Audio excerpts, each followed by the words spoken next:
How's that, Stefanos? Is it nice and clear on YouTube? Please say yes. He kind of doing a bit of some body sounds. A bit of what? You kind of sound a bit like a robot. I sound like a robot. Are you listening to YouTube as well, are you? Yeah, sort of like as if it's like an internet issue. Like there's not enough internet speed to go through. As if it's it normally happens if you're like downloading something in the background. I'm definitely not doing that. Okay.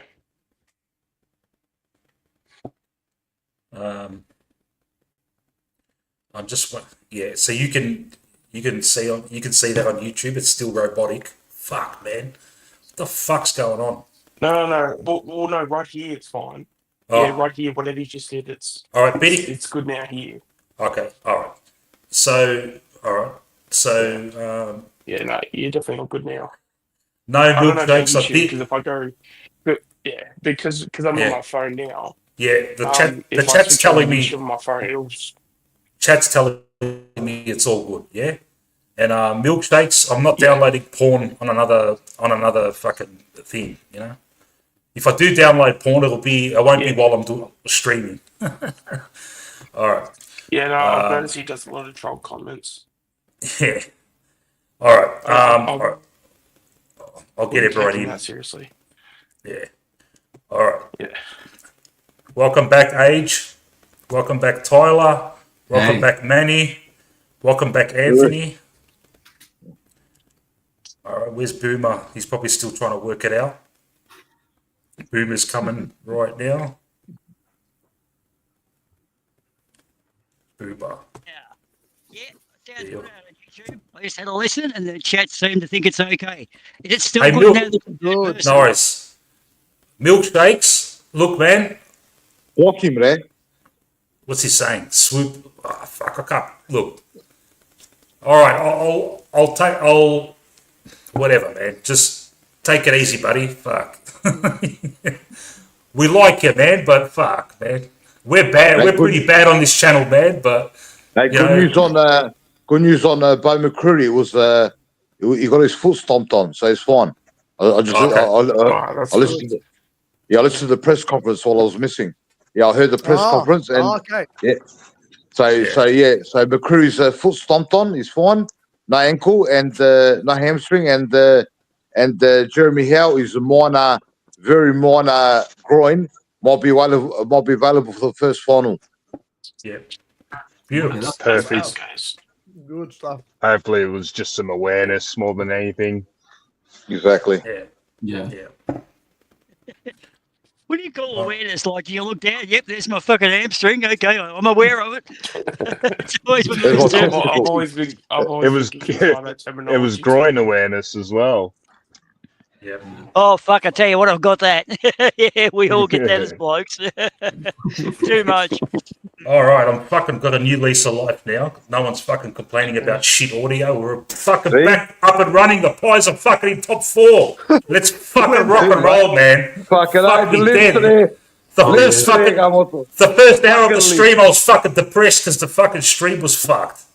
No, you got to pull the pin, bro. You got to pull the pin sometimes, mate. You got to pull the pin, mate. See? Yeah. 5 minutes back on, mate. We had 40 people listening before. Now it's fuck all. So, but anyway, we'll see how we go. Yeah, I'll get back on there.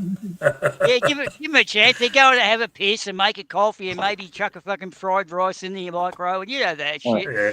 I've got a little story to fill in once. You know that fucking journalist. This is not a Collingwood, but this is a cunt of a journalist with Richmond. That guy, Sam McClure. When Jack Higgins had first joined Richmond back in 2000, whatever it was, 17, 18, and Jack Higgins, you know, is a bit of an attention deficit disorder dude, a bit like a Doberman pup. Sam McClure was ringing him up at like 6:30 in the morning and 5 at night and 10 at night, trying to just say, yeah, like, how you going? If things are right. Oh, by the way, how's Alex Rance's fucking ribs going? Because Alex Rance was having some injury problems. So what was happening is McClure was trying to ring up Higgo to fucking trap him and get a scoop. Now what's happened is Higgins has mentioned this to Alex Rance and said, look, this fucking fuckwit Sam McClure, he's ringing me up, and he goes, yeah, they do that. And he's gone, no, but it's like 6:30 and it's 10:30. He's just got no respect. And Alex has gone, what's he asking? And he's asking about you. What's the story? So Alex Rance has gone, fuck this. So he's thought, I don't like Sam McClure. And I don't think any of you guys like him either. But so what Alex Rance has done is got a mate who's got a sock puppet account to put all this French mahogany antique furniture on eBay with Sam McClure's number, and it was a worldwide ad.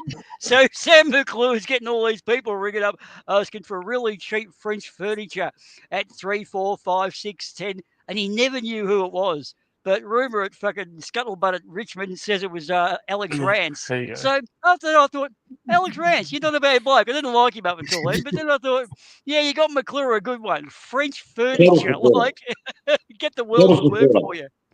He's a Carter supporter, the shit you got. Carter supporter. Who? McClure. Yeah.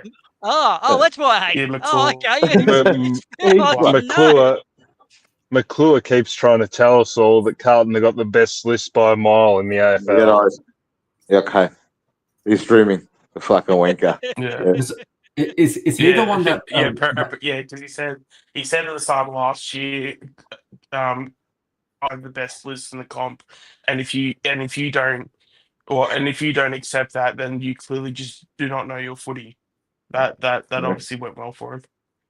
Yeah. Yep, and now we won't see him until March next year. Exactly. Yep. Absolutely. Yeah, hey guys, look, Carlton did beat us in something. They got all the good fishing spots this year, like they always do. Fuckers. At least they beat us to one thing. Yeah. Also, as well, so you guys want me to continue the Adelaide story that I had? Yeah. Let's go. Yeah. So, yeah, I'll kind of do a little bit of backstory, like a little bit like of a read. Well, I'll just start from the. So obviously we know Ben Keys had with the goggles trying to snatch it off Cox and things like that, and then there was the thing of there was footage of Keys where he had like a brown spot at the back of his shorts. So if you can put two and two together of like what that is, you can understand where the jokes can obviously come from.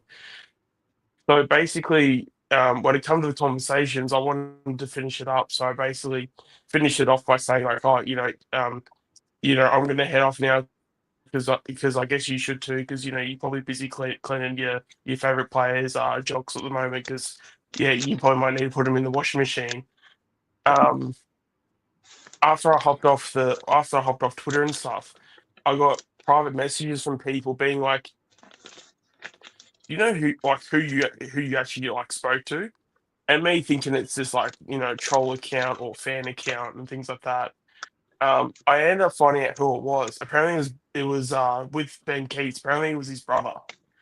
So apparently, all this shit I was like talking to, I was actually talking shit to his brother, and I had no idea at the time. So so all this, so basically, he was trying to defend his brother, which that's fine. That's what like family does and stuff. But I don't know. It's just some of the things that Adelaide, even just as a club, but like just some of the things they do. It's just, bro, I know all about him, bro. I just never understand. Yeah. Bro. Like I just don't understand how some of those. Bro, I can't walk. Like, the people work, to be honest. Like, bro, the supporters are the same, bro. The supporters are exactly the same. The supporters are bad, bro. I live in Adelaide, bro. Hey, the supporters are the same, bro. The supporters are the same, bro. The supporters exactly the same.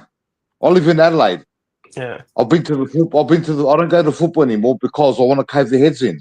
They're that arrogant, right? And that pathetic of a supporter base. It's not funny, man. I'm telling you, it's fucking pathetic, man. They're going to be shitting themselves with us coming there in a few weeks. They think I'm from Melbourne. Yeah. A couple of them got smart me before, right? With my Collingwood kit on, and I've walked in the shopping centre and seen a couple of them, and they've put their heads down and go, "Oh my God, he lives in Adelaide, that bloke. What are we fucking doing? Well, a bunch of fucking fairy flossers, absolute fucking fairy flossers." Yeah, you know what?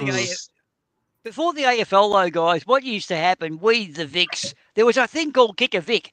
They fucking hated us because we used to pinch all their good players because we love footy and we pay top dollar. So we'd nick guys like Stephen Kernahan and all their good players. And so I never drink Cooper's beer because I reckon they shit in the vats. So I just don't trust Adelaide's, you know? Yeah. Yeah. Something. Actually, this is a fun story because I don't know, because I don't think I've been too public with this story at all. So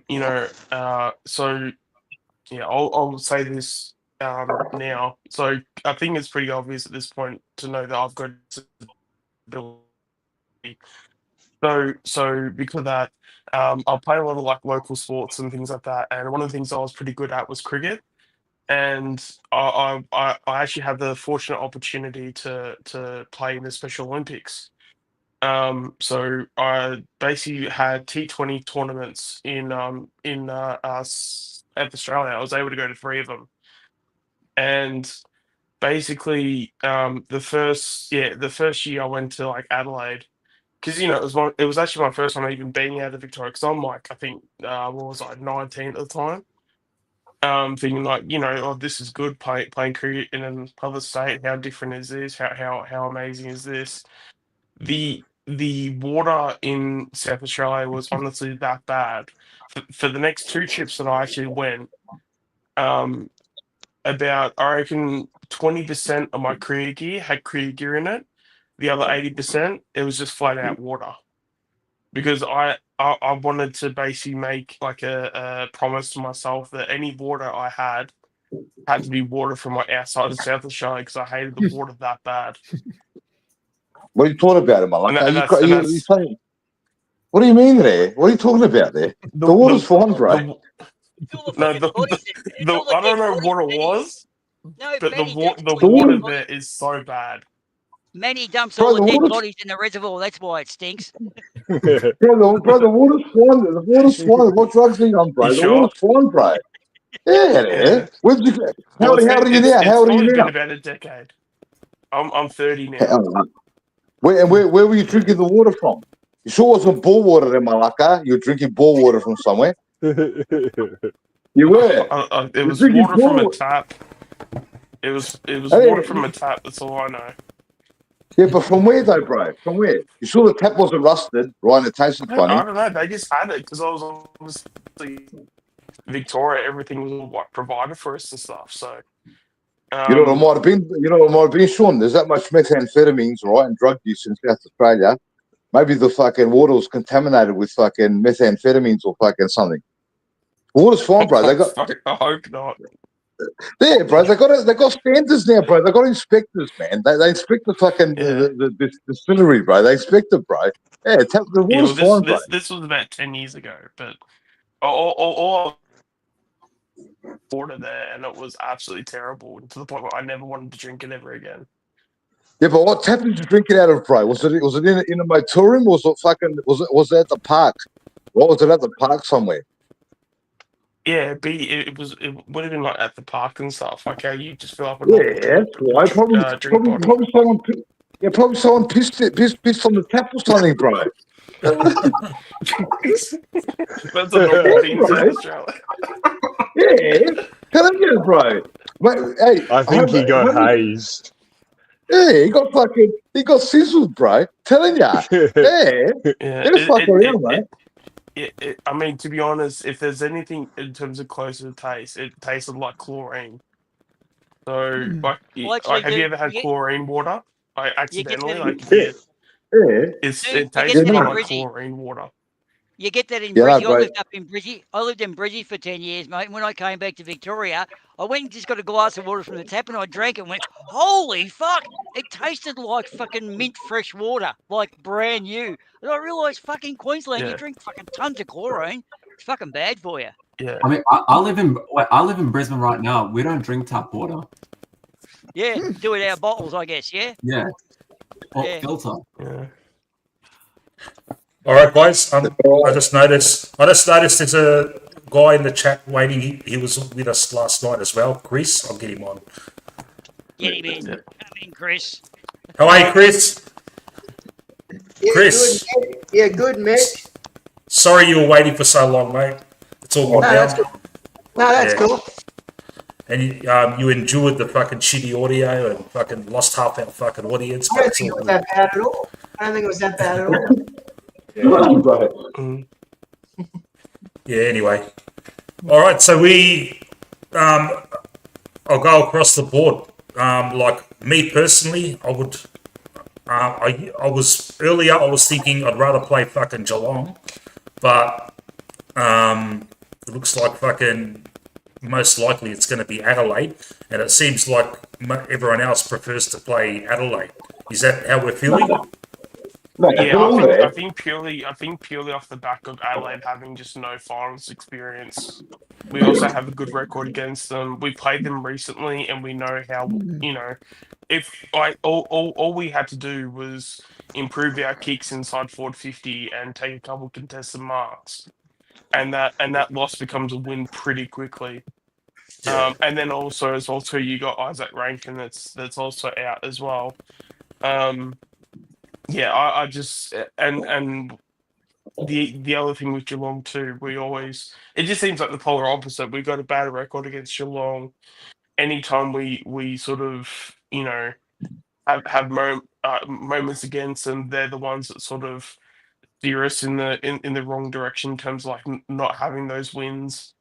Yeah, they just seem to find a way to beat us, things like that. Where they're just sort of polar opposites, at least in my opinion, in terms of like results. We just seem to find ways to beat Adelaide, and we just seem to find ways to lose to Geelong. So yeah, I'm Crazy. far more confident against All right. Adelaide. Yeah, I Look. want to add. I want to add here. So if we play Geelong in the qualifying, it's a much easier draw from then onwards. So Exactly. So let's say it's Cats Collingwood, right? And I don't know how, but somehow Collingwood win, and then it will be Giants, Suns, Hawthorn, or Crows. I reckon those are all easier than Geelong, Bulldogs, and Lions in a prelim.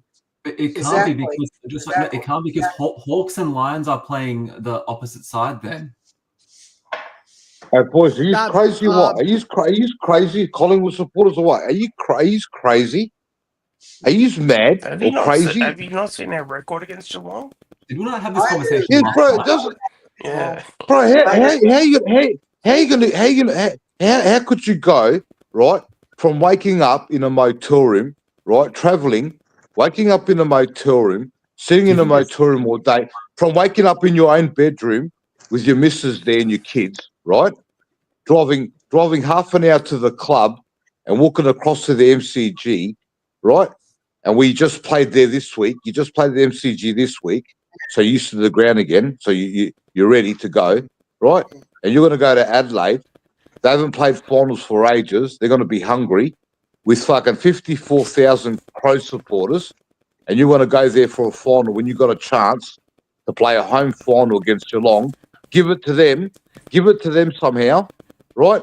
And then get the other ones on a bounce for a prelim. Yeah.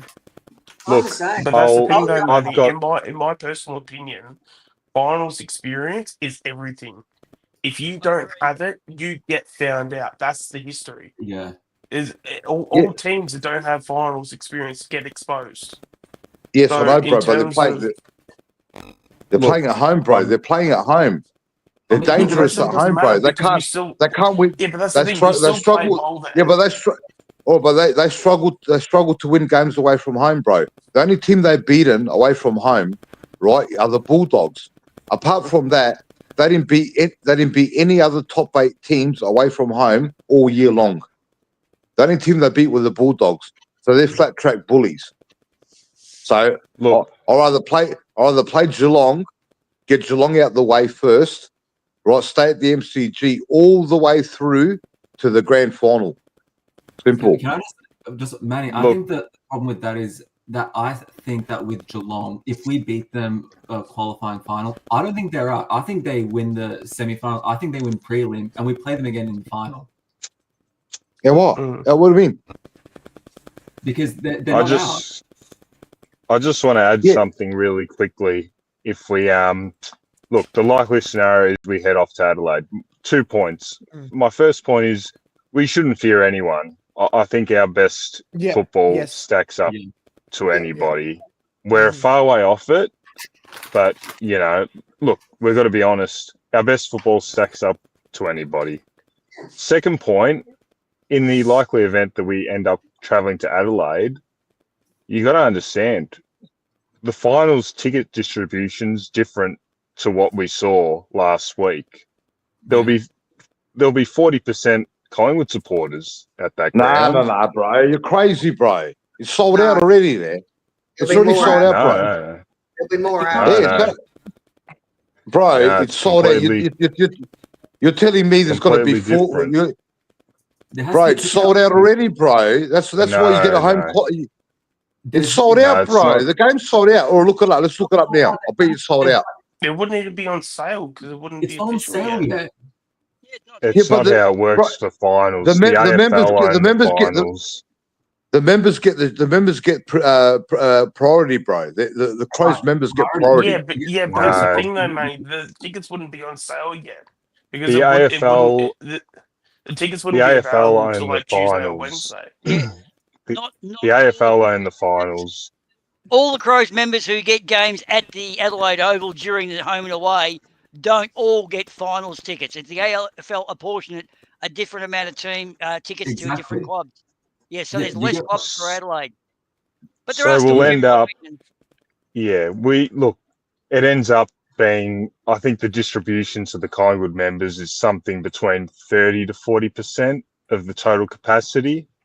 So realistically, it is a completely different environment to what we walked into last week. Yeah. So you're telling me it's got. So if it's 30%, you're telling me the stadium holds 54,000, bro, capacity. So you're telling me there's got to be 20,000 Collingwood supporters there.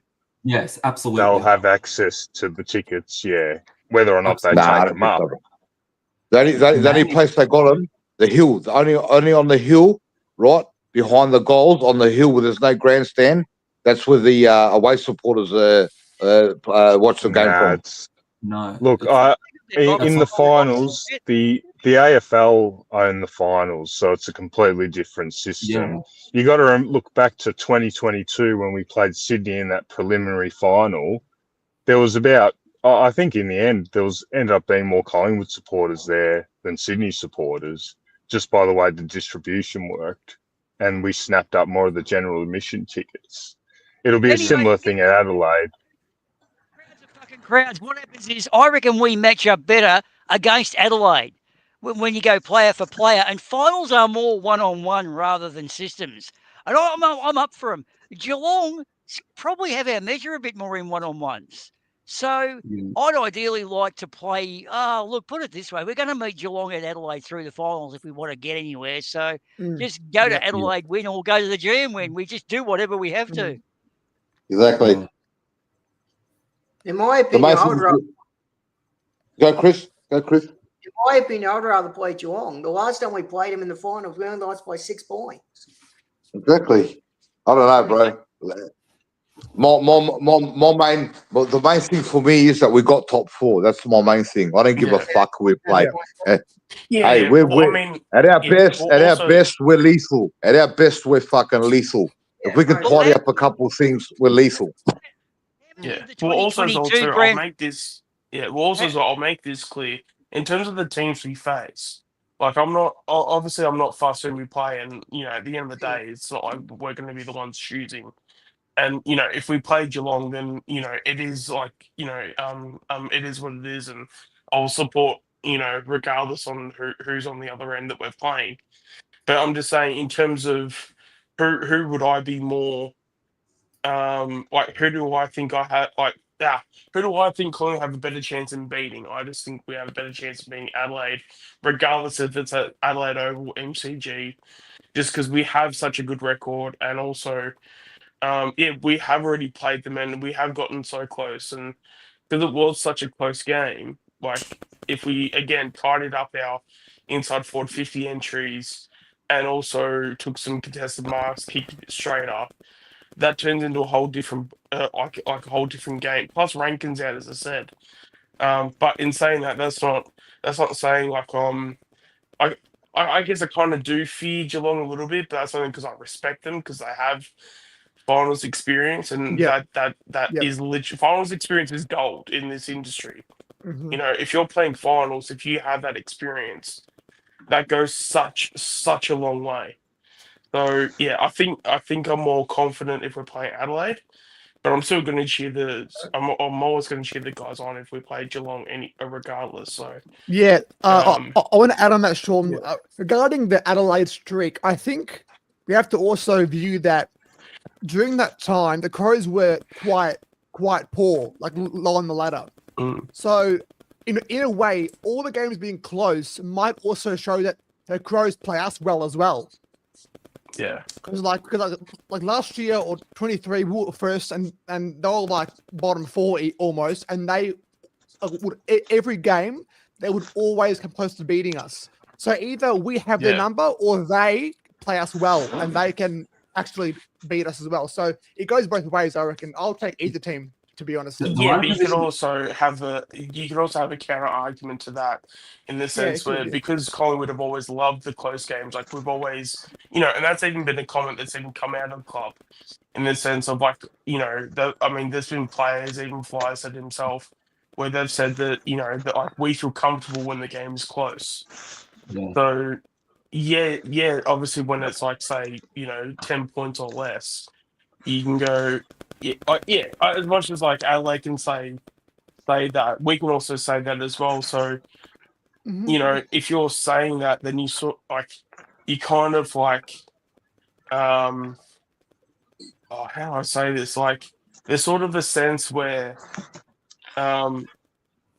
yes, you're winning games by say like six, like 1 goal, 2 goals, things like that. But it's like if you put the foot on the throat, you could have also won that game by 5, 6 goals, you know, or like you could have games throughout the season where it's like, you know, if you're up by say 10 goals at 3/4 time, and you know, but by full time you win it by, sorry, I forgot the number. So basically 3/4 time, if you're up by say 40 points, but then full time, let's just say you win it by 3 goals.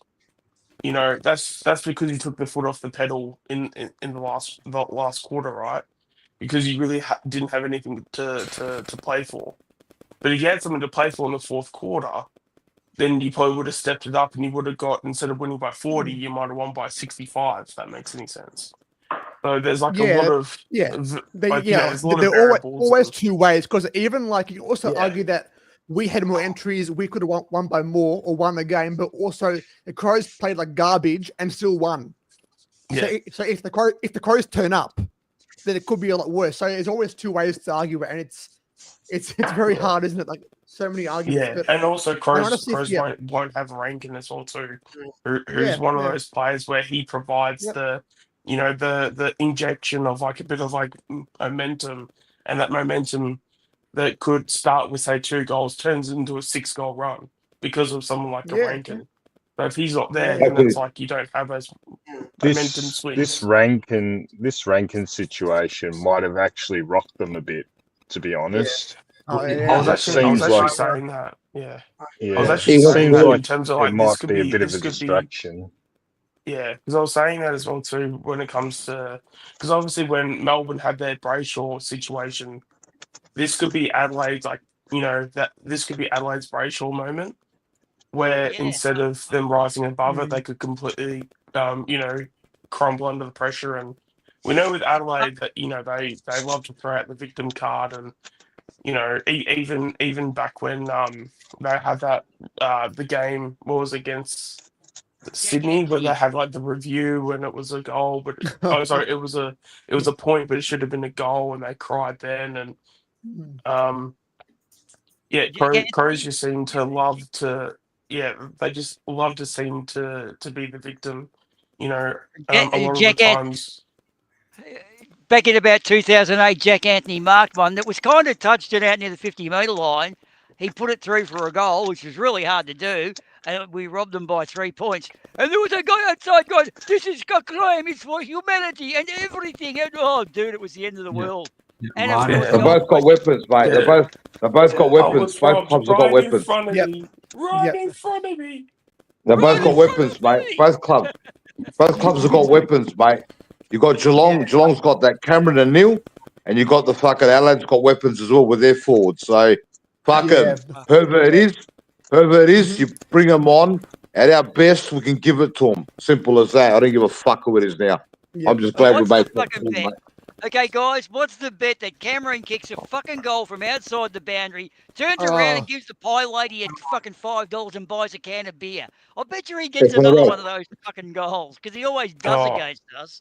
God, they're bullshit. Hey, you know what? They got- Maybe you can kick a goal out of bounds again. He'll kick it from the fucking Jollymont station last time. Yeah, as you have like 3 umpires watching him, just staring at him like a deer in headlights. Yep. Jesus. Maybe the boys should realise that we've got another chance again. You know how many chances we've had? We've had that Yeah. many chances, right? Yeah. Maybe they should realise there's another chance again and go out there, doesn't matter who it is, and fucking get the job done properly. And hopefully it stops raining and the weather gets better and we can play some proper run and gun football. Yeah. That's the cat, guys. The wonderful Felix the Cat's in black and white. I reckon we need to get a Collingwood jumper on him. Because, 9 lives. Fucking, that'd be cool. Mate. Sylvester. The Vespa. Huh? Sylvester. Sylvester. Oh, Sylvester. Sylvester the cat. Okay. Yeah. Oh, That cool. cunt Yeah, there, we what could do get- you- oh, yeah, that'd be cool. Or they get the I've other, got, get the other rat. Get the other I've got rat, a the Pepe picture Le of- Pew. I've got a picture of Darth Vader and fucking Emperor Palpatine both with Collingwood jumpers underneath their dark armour. Fuck, it looks good. It almost looks right. Paul looked You know, happy, mate. question. Paul looked happy, mate. Paul looked happy in the presser, mate. Fly. He looked happy, mate. Yeah. Major relief session, mate. Fucking hell. I heard the result, because me and Greatness and that were over in Anthony's Discord.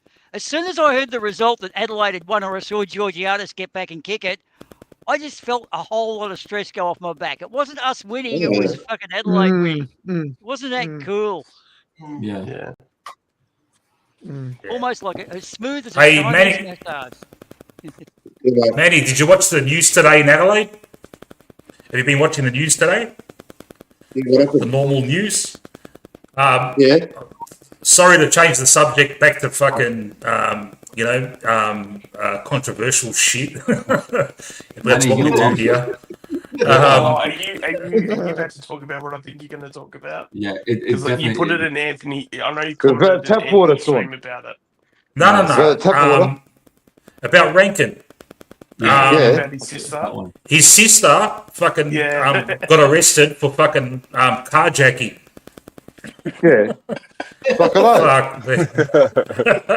Also the rainbow crow. Also the rainbow crows come out. The rainbow crows they're called. Yeah. It's LGBT plus CQZYX equal plus divide by fucking multiply by fucking A B C D alpha beta gamma delta epsilon plus the community, right? The whole fucking alphabet come out, and they're filthy with him as well. So they're called the Adelaide they're called the Rainbow Crows, right, with the rainbow flag, right, and the fucking pot of gold at the end, and fucking they come out and they're buzzing because Rankin come out and he said the slur, and his sister got busted. They were doing I think it was a high speed chase, and something like that, and a robbery or something. Yeah. If you're going to do it well, I guess. Yeah, what a week to do it. Yeah, no, right. Out of all the weeks to do it, you get caught now. Fucking hell. To get off the charge, boys. You know what she'll say? She'll say what Rankin did. You know what she'll say now? No, she'll tell the judge. She'll tell the judge. Yeah, she'll tell the judge. The reason why I done it is because my brother called fucking Quainer, right, a faggot. That's what she's gonna say. Yeah. Simple. Huh. Fucking hell. The days of flashing, the days of going to car parks, right, and flashing your brake lights with the boys are gone, long gone. Simple. Hey, Mick. Oh, yeah. Do you just want to listen to Fly's presser? Yeah, Yeah, let's go. 12 minutes. 12 minutes ago. Put it on. All right, hold on a second. I usually need fucking what's his name, Kynan, to do this for me. So I'll see. Where's that Malaka, eh? Where's Kynan Malaka, eh? He's gone missing. He's I working. know. I think he said he was working. Yeah. Yeah. Yeah. Hold on a sec.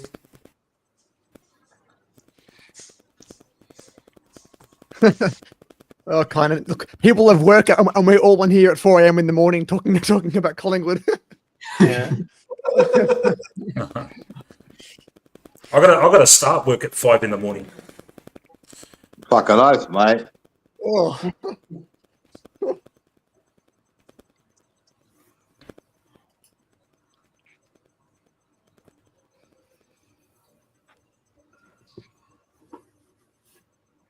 Just let me know if it comes out. Did you sleep today, Mick? Did you have any sleep? Oh no, hold on. Mick, did you sleep at all today? Or are you going to go straight to work? I'm going straight to work, but it's a short day, so it's not going to be. Oh. All right. Here we go. I'm just going to play. I'll play a little bit. I'll play a little bit of it, and just let me know if it's coming out. If it's not, if it's all fuzzy and shit and not working, just let me know. Yeah. Yeah, a couple of things we went in the week working on in terms of trying to make us. How's that? All good? Perfect, Fine. mate. Yeah. Yeah. All right. Look, I'm just going to play the whole thing. I'm not going to pause it and stop it all the time. I'm just going to play the whole thing, and we'll just comment over it or whatever. Yeah. It's better at this time of year. Just reinforce those things. For most of the part, our game has been in good shape. You know, we lost to Gold Coast by a goal and Freo by a point. So most of the things we've been doing, we've been quite comfortable with. There's just a couple of, like this time of year, you just want to make, you know, small gains if you like. And we went to work on one in particular was the way we connected inside 50. And credit to our coaches. Our players are so lucky. We've got an amazing, you know, coaching staff and Skipworth and Selwood and Roughhead and Boyd, and they just get to work.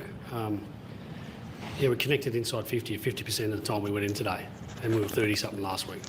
So those gains are ones that we hope they come with us through the learnings. Yeah, we just have to make sure that we. So in terms of the question, yeah, I think we'd be happy with the things we went into the week trying to get better at. Do you look at a gorgeous woman fuck it and out. immediately you think to yourself, no, this woman is outstanding. She's unattainable. The average. What the hell? She was all right.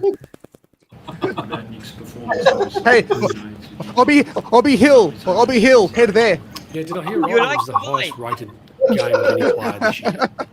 That's what I heard. And considering Jezza kicked a bucketful last night, that's pretty high praise, isn't it? Meters gained, scoreboard impact, efficient, whatever the measure is. It's to be the most of anyone in the competition this year says a lot about his performance today. You're using him obviously off half-back and flipping him around a bit. Do you think it's working? A little bit, yeah, a little bit. It's 2 weeks in a row he's been able to create off half-back in moments, and then still not lose that, you know, dynamic stuff around the ball, and then even moving deep forward. So that's a year full of planning somewhat, and then, you know, finding out what the game needs and what we need. And he's not alone. We've been doing that behind the scenes for week after week, and then seeing what it looks like for our best and maybe some growth. Yeah, we're pleased with that. What's the early feel with Lockie Sullivan, Fly? It's a PCL, Josh. It's the wrong one there. Yeah, scans will determine. What? how long. Oh I shit! thought it wasn't making Hold on a sense. Yeah, we'll just wait and see on that before. Hold on. Boy, he looks happy. Oh, sorry, he looks happy tonight, bro. He looks happy. He looks happy tonight. He looks in the gloom there, bro. Fuck me, man. Fuck me. Oh, is this an old one? Fuck. Oh, Yeah. Oh, See how long it took us to realise? I didn't realise till we basically was talking about Lockie Sullivan. I'm like, why the hell was he bringing up Lockie Sullivan's He's happy. PCL? He's happy tonight, bro. He's happy tonight. He's happy. It's 12 minutes, bro. It's a 12-minute away. He's happy there. Looks suicidal there. It's like, why the hell are we ending our home and away season presser on Lockie Sullivan's PCL? I typed in McRae's presser, yeah? And that's the first thing that came up, yeah? Go to the Collingwood app. It's in the Collingwood app. Go to the Collingwood app. It's in there. That is. Oh, no, look, Is it's it on on the YouTube. It's on YouTube. No, it's on YouTube. It's on YouTube, right? YouTube Collingwood. It was at the very top. Yeah. Yeah. It was just Yeah, I there. saw it at the top. I saw it as well. Yeah.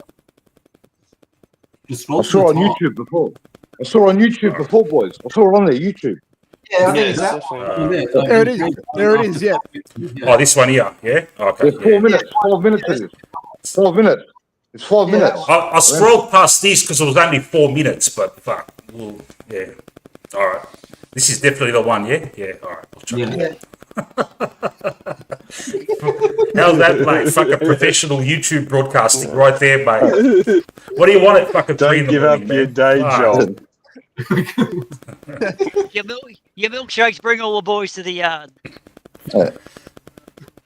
Oh, mate. Dark web. You've got no idea, mate. Yeah. Meet the all-new Mavavi video. Before I started, There you go, Edit Mick. quickly. Video editor. before I right there. started, yeah. Before I started fucking YouTubing, I bought a fucking a camera and the fucking microphone, trying to be professional, and then I realized the camera has got a built-in microphone anyway. I'm like, what the fuck? Anyway, all right, I'm gonna play it right now.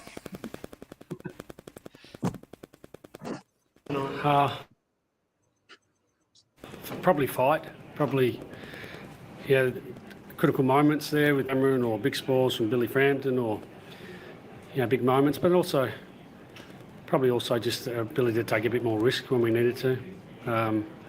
Just thought in the third quarter we played pretty much kick it down the line, lose contest, and against a team with Max Gawn and Stephen May, that's a pretty, he's not going to serve you well as well. So taking more risk and then just a will to win.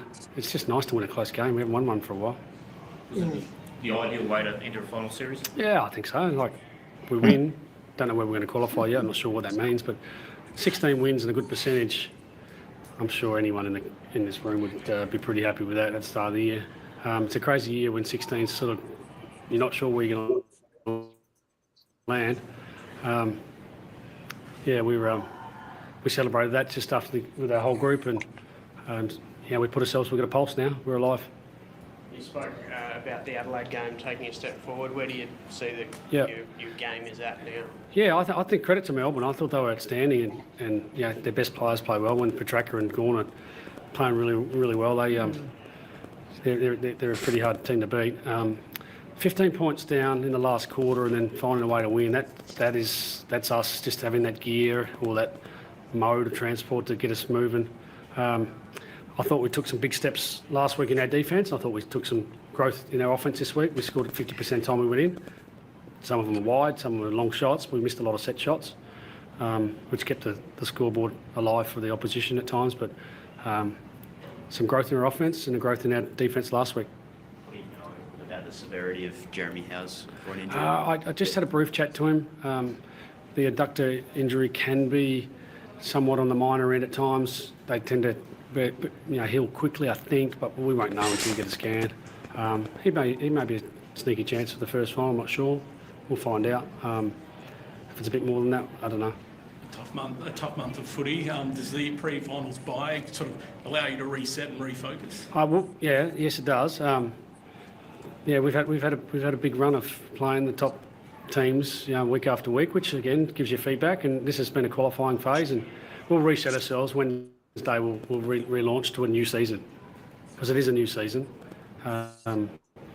You have a whole different outcomes at the end of it. Now you lose, you're out for some, and you win. If you finish top 4, you win 1, you're in a prelim. You win 2, you're in a grand final. That's how close we are right now. So, we'll reset ourselves Wednesday and then relaunch. On the injury front, McRae and Myercheck as well. How are they going? Yeah, Checker's got a hand, something with his hand, not sure. Bo got stomped on his foot, so that was pretty sore for a while. Again, we won't really know until maybe early next week or as early as the weekend, but I don't think they're of concern at the moment. With Jordan De Goey's output tonight. Yeah. I think he's a mile ahead of where I thought he would be at this time. I still thought he'd be playing sub or subbed out and scoring involvements, his clearance work is back to his beast mode, and he's an important player for us. And historically, finals have been his time to shine. So he's probably one of the freshest players we have. Excited for what could be. What did you make of Pendle's last score? I think he had 8 disposal to 100%. Enormous. Taking kick-ins, just it's amazing what he's able to do. He's just so in tune with our game, and like he's just sort of like the orchestra, just saying, boys, move here, move there, slow us down, speed us up. Just incredible, and his way to get where the ball needs to go, or get the ball back for us. It's remarkable, really. It is. We're good. Let's go watch the other game, huh? What if you can create your own website by saying? What was that? He'll be happy. He'll be happier now because he didn't know. Yeah. He didn't know we locked in top 4. He didn't know. He didn't know we locked in top 4. He thought we just won the game. Now we locked top 4, and he'll be pulling his dick. Yeah, that's a good point. He didn't know. Yeah. He'll be striking it now. I've got one more. He'll be striking it, Wally. He'll be striking it. Can we stop talking about Hey guys, I'm gonna introduce a newbie to the chat, Mustafa Muhammad. All right. Here we go. A newbie to the chat, Mustafa Muhammad. How are you, mate?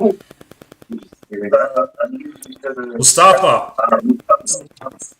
Hey, dude, you got to turn the fucking radio on the background. Turn it off. Yeah, can you hear me? Yeah. Hello? Just turn the background noise off, man. Yeah, I did. How's it going, guys? Good, man. Hey, buddy. Are you the guy that does reviews on YouTube? Is that you? Yes, it is. Yes, that's correct. Yeah? I've been watching some of it, man. I like your insight, mate. What do you think of the game? Any insights for us? To be honest, I just see us the 2022. Yeah. No, sorry, not 2022. Yeah, actually, 2022 and 2024 season. Yeah. So, do you remember when we were very inconsistent? So, we'd match up against really good teams, and then we'll also match up against really bad teams. Mm. That's what I'm seeing in Collingwood this year. I'm seeing that same repetition. What I fear the most is getting to the final and then getting absolutely demolished and slaughtered by another team and getting embarrassed. That's my biggest fear. Do you remember that episode? Do you remember that game when we played against Geelong? I think we bet an interstate team, and then we came back home to play Geelong at the MCG. I think it was in a knockout final, and we got absolutely smashed. Yeah. Do you guys remember that game? I can't remember if it was 2022. It was after the Dirty Pies game. Was it 2019? After the Dirty Pies game, and then we came and played Geelong at the Gabba, I think, and got embarrassed. I was there. No. We played. Boys. Come on, man. We're going back. We're going back fucking 6 years there. Are you kidding me, bro? Fucking, we're a whole different team there. No, I understand we're a different team. But we've got that previous history of what we used to do in the past. It's sort of crept back, and I don't see us being consistent. That's what I see. I No, mean, they'll you come guys out, can bro. disagree. That's fine. They'll come out, bro. Don't worry. I'll guarantee you the finals will be close. They'll come out in the finals. Don't worry. I'll guarantee you they'll be close. We might just lose them, or we might just win them. They'll be close, though. Don't worry. Actually, fair amount though, because I sort of agree with you, Mohammed, there, Mustaf, there, in that we did fall into that game plan that Buckley used to have, and Ross Lyon has it as well, of just choke them with defence and hope to kick goals by getting it over the back. And I feel we have done that a bit. And when we do that, we play shit. But tonight, when we go straight back into the corridor and be brave, like he said, that's where we start kicking it. But yeah, I kind of see what you're getting at there. I semi-agree with you. A different coach, though. Exactly. Yeah. Different team as well. Half the list was different. No, I'll be honest with you. I hope to be completely disproven. I hope we can just completely change our season.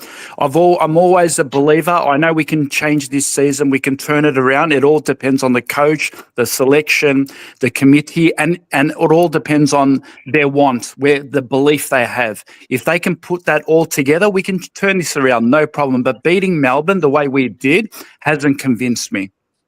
We beat them there. We hammered Melbourne tonight. We gave it to them. If you watch the first quarter, bro, the first quarter, we gave it to them. The first quarter, we couldn't finish our work off. Manny, we didn't hammer anyone tonight, man. Come on.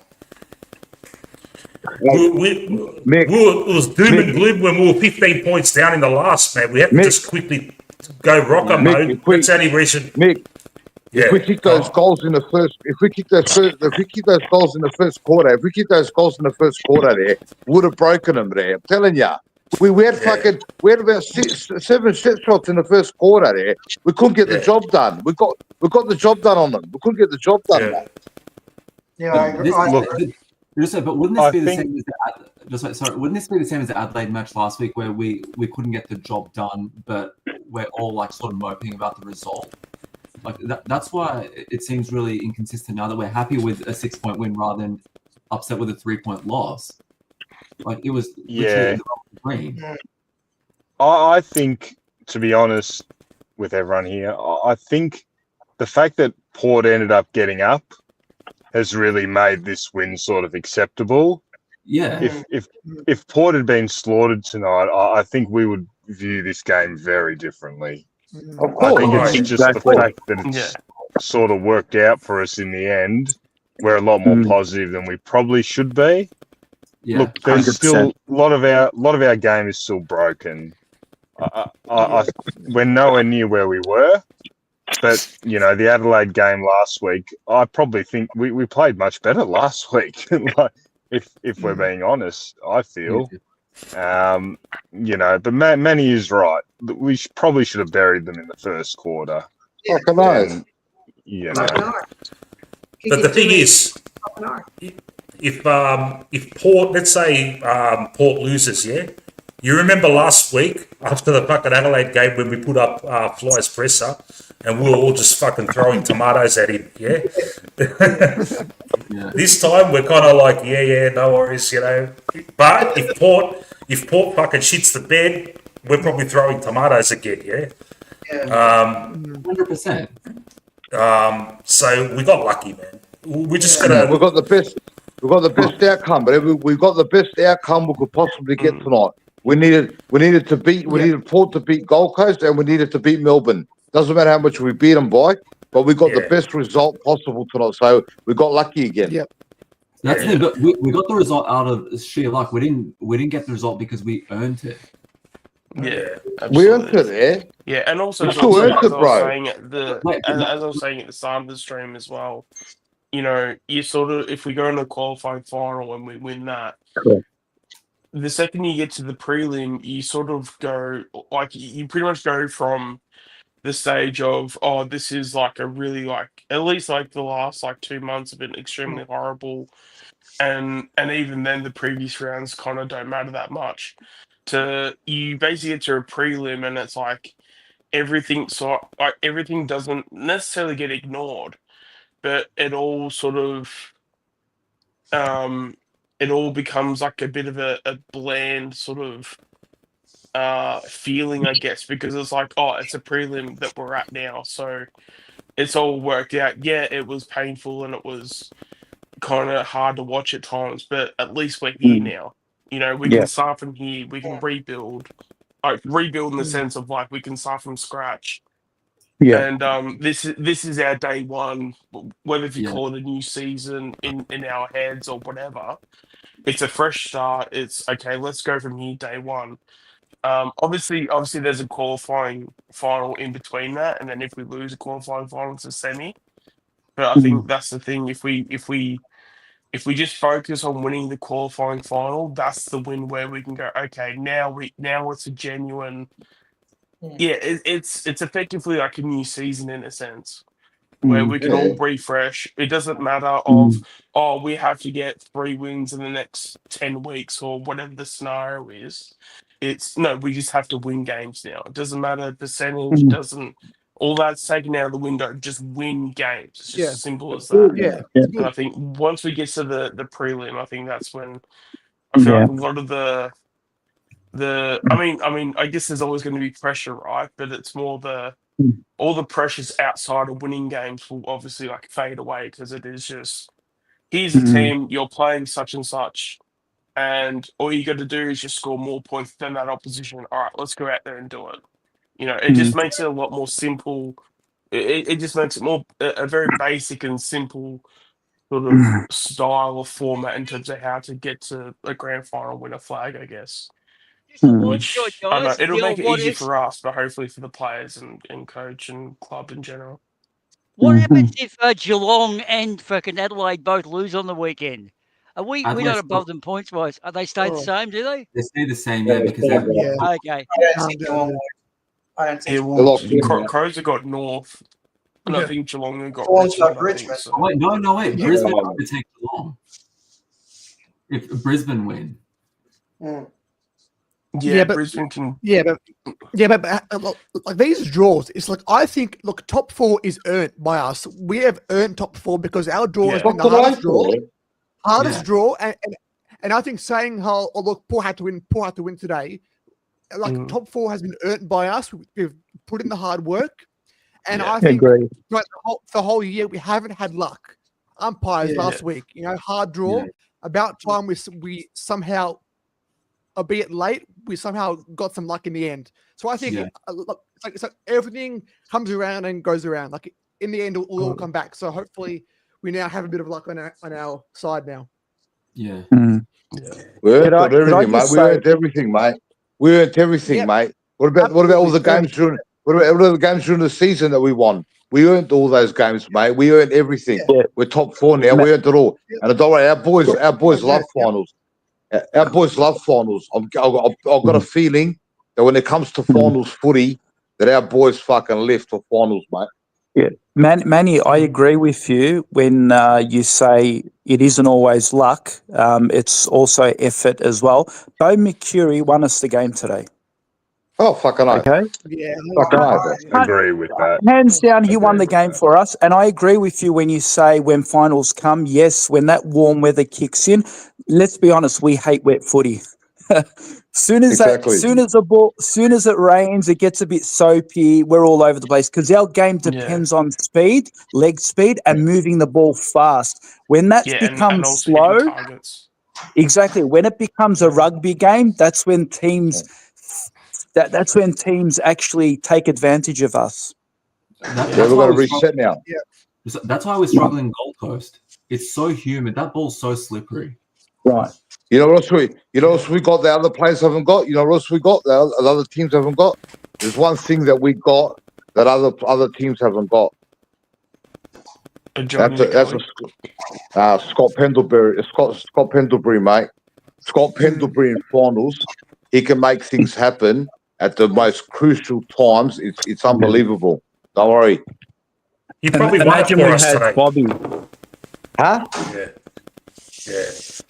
Imagine we had Bobby. Yeah, that's the thing. We spoke earlier about Bobby. Look, most likely he's not going to play, man. He's got too much on his mind. No way is he going to play. I'd rather just rule him out for the season. Yeah. Until he is back.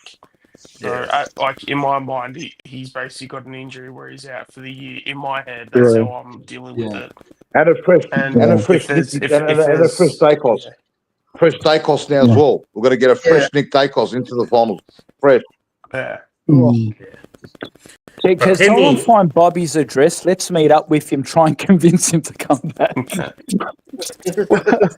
Call him to the chat. Say, we love you, Bobby. We love you. Come back.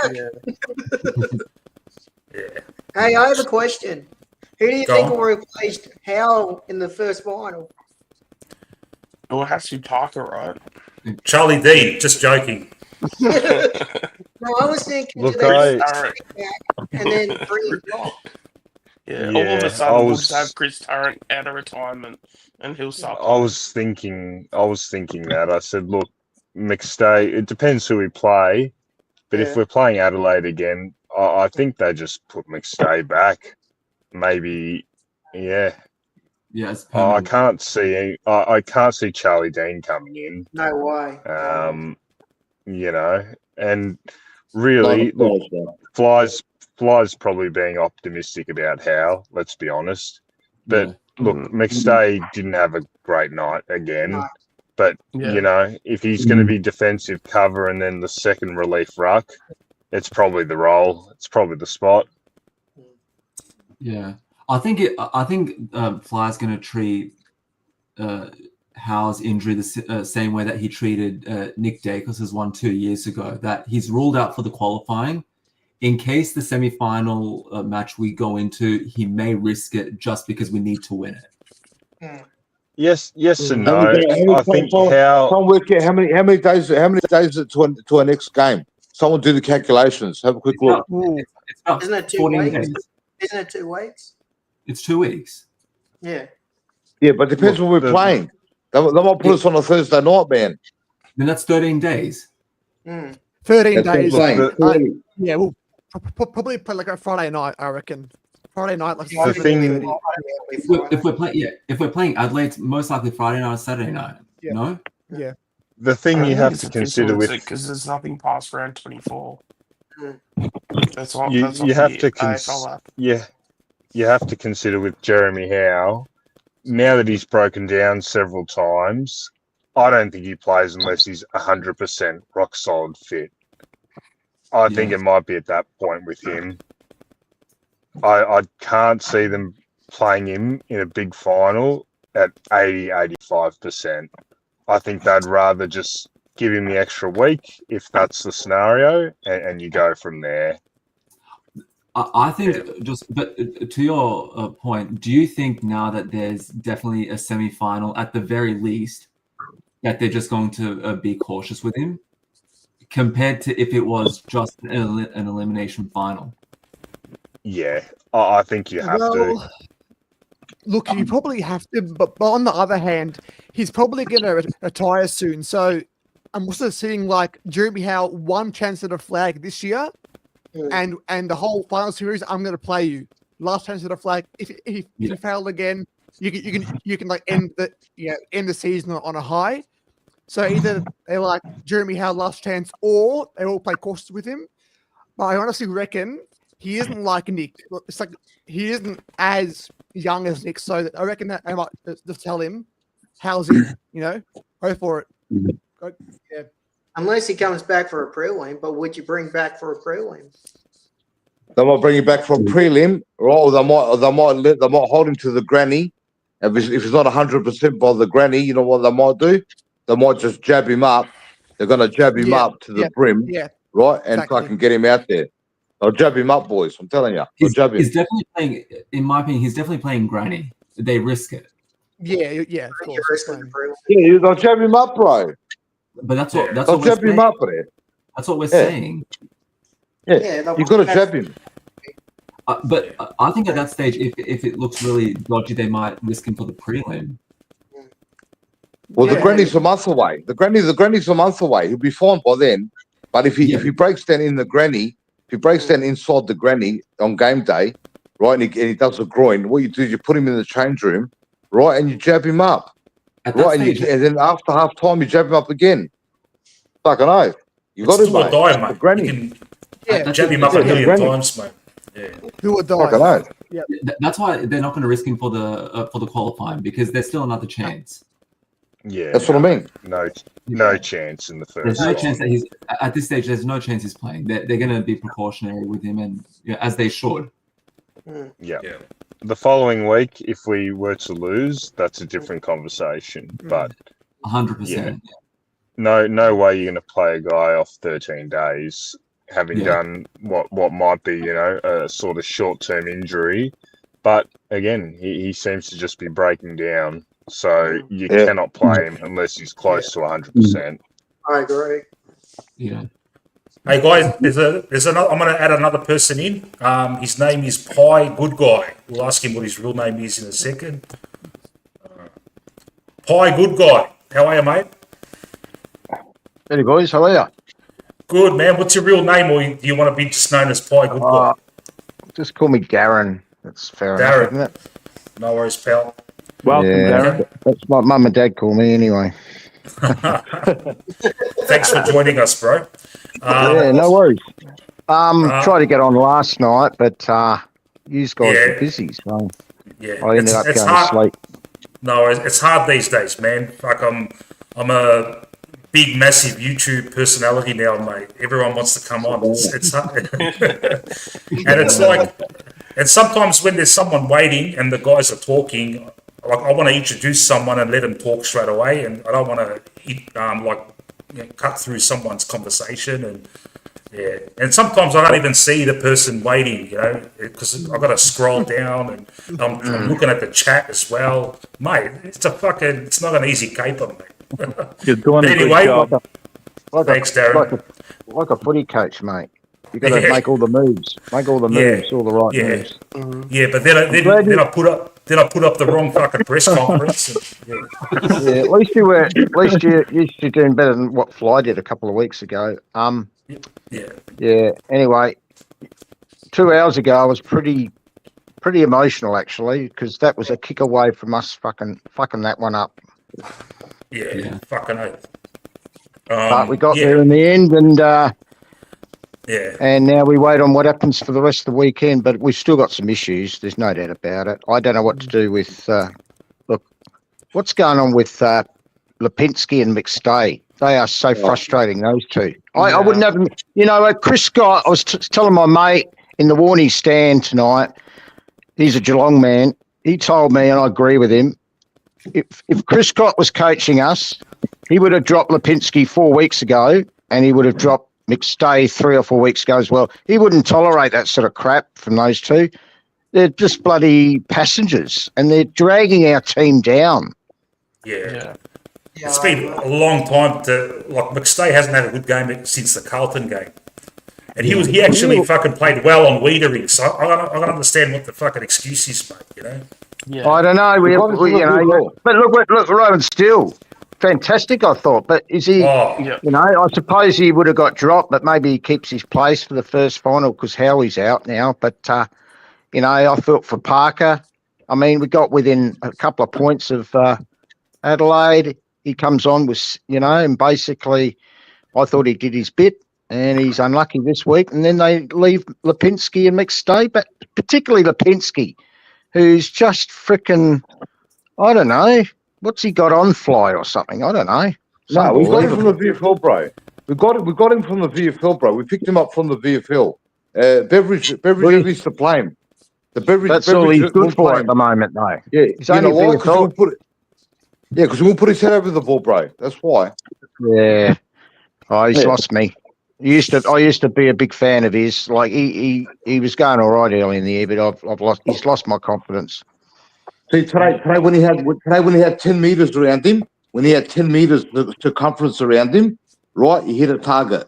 When he's got 10 meters, no bloke around him for 10 meters without copying contact. There was even some moments where he didn't even do that though. But it's comfortable. Confidence is just shot. But if you got if one player's coming towards him within 1 meter. If a player's coming towards him within 1 meter, he absolutely shits himself. If you check his shots, I reckon he's creamed himself for sure. He fucking shits himself. If he doesn't have brown jocks, he does now. He's laid an egg. I say it every week, mate. Needs to pull his finger out. Tell you what,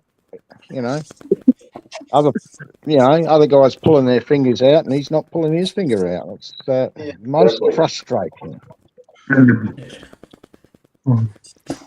So, Howell's out. Fucking, who do we'll probably bring Parker in, I reckon. And shuffle the magnets. Well, especially as well if you think about when it comes to Adelaide, because especially if we play Adelaide, we know it works because he played well against Adelaide. So, and it still allows Houston to play up in the midfield too, or wing, whichever position he plays. So I think Parker's probably the smart move to make, but I wouldn't rule out Fly playing like a Markov or something just to throw a spanner in the mix. Yeah. That's the sad thing. That's the sad Another thing. pair. Yeah. Can I bring another point to the floor? Go for it, man. Yeah, I think a comment was made about Dan McStay playing in the defence, and there's criticism around Dan McStay, why he's not performing, missing set shots in front of goals, doing shank kicks. Do you remember how when Lecce Schultz joined, there was so much criticism, he's not playing well, what's going on? Of course, we would always say, no, it's okay. It's okay if he's not kicking goals. Look at all the stuff he's doing off the ball. Look at all the pressure acts he's doing. So I think because we've moved so many magnets, he's not playing 100% forward. He's moving into the midfield. He's helping out with the ruck. Generally, that sort of player tires out. And I think if you leave McStay in the goal square, he's going to be a lot more aggressive at the ball and have a lot more chances at scoring. If you have a look at champion data, 2023, and you'd never ever know this until you read into it, he was the most number one dangerous forward in the entire AFL competition, which champion data said that 50% of the balls that came to Dan McStay either turned into a goal or he kicked it himself. So you don't get to see that. When we look at the best key forwards, we think of, look how many goals he's kicked. But what about the goals he sets up? What about the goals he may, cause? So I think he's very, very vital, and we should leave him as a key forward to do his duty. And once you start moving him around, I think that's when problems occur. Just my opinion. That's all right. That statistic, man, was that when he was at Brisbane? No. So 2023, when he was at Collingwood, he was rated number one dangerous forward in the entire competition. Yeah, he got us there, bro. You're right. He got us to the granny, bro. He got us to the granny. Do you remember the final series he had against Melbourne? And I do. He got the job done. But he done a big malak here today. I don't know if his boys saw it. He done a big malak here today, right in front of the goals. Did you see how I missed that fucking shot? Yeah, that debacle. Who saw that? Fuck me. Yeah, that was shocking. I saw it. Yeah, and that form basically got him in the leadership group too. Yeah. I think there's a big portion of Dan McStay's form comes back to the way we've moved the ball and entered the ball inside 50. Absolutely. We cannot blame Dan McStay for all the the way the ball's been coming in. Yeah. My only criticism will be we got him not as because a lot of people forget when he was at Brisbane he did play multiple positions there too. We didn't get him to exclusively be our full forward. I think there was always part of the plan that he was going to do a bit of rucking and push up the ground a little bit more. I just think we're not in a position just have him sit at full forward with what he shows. That's just my view.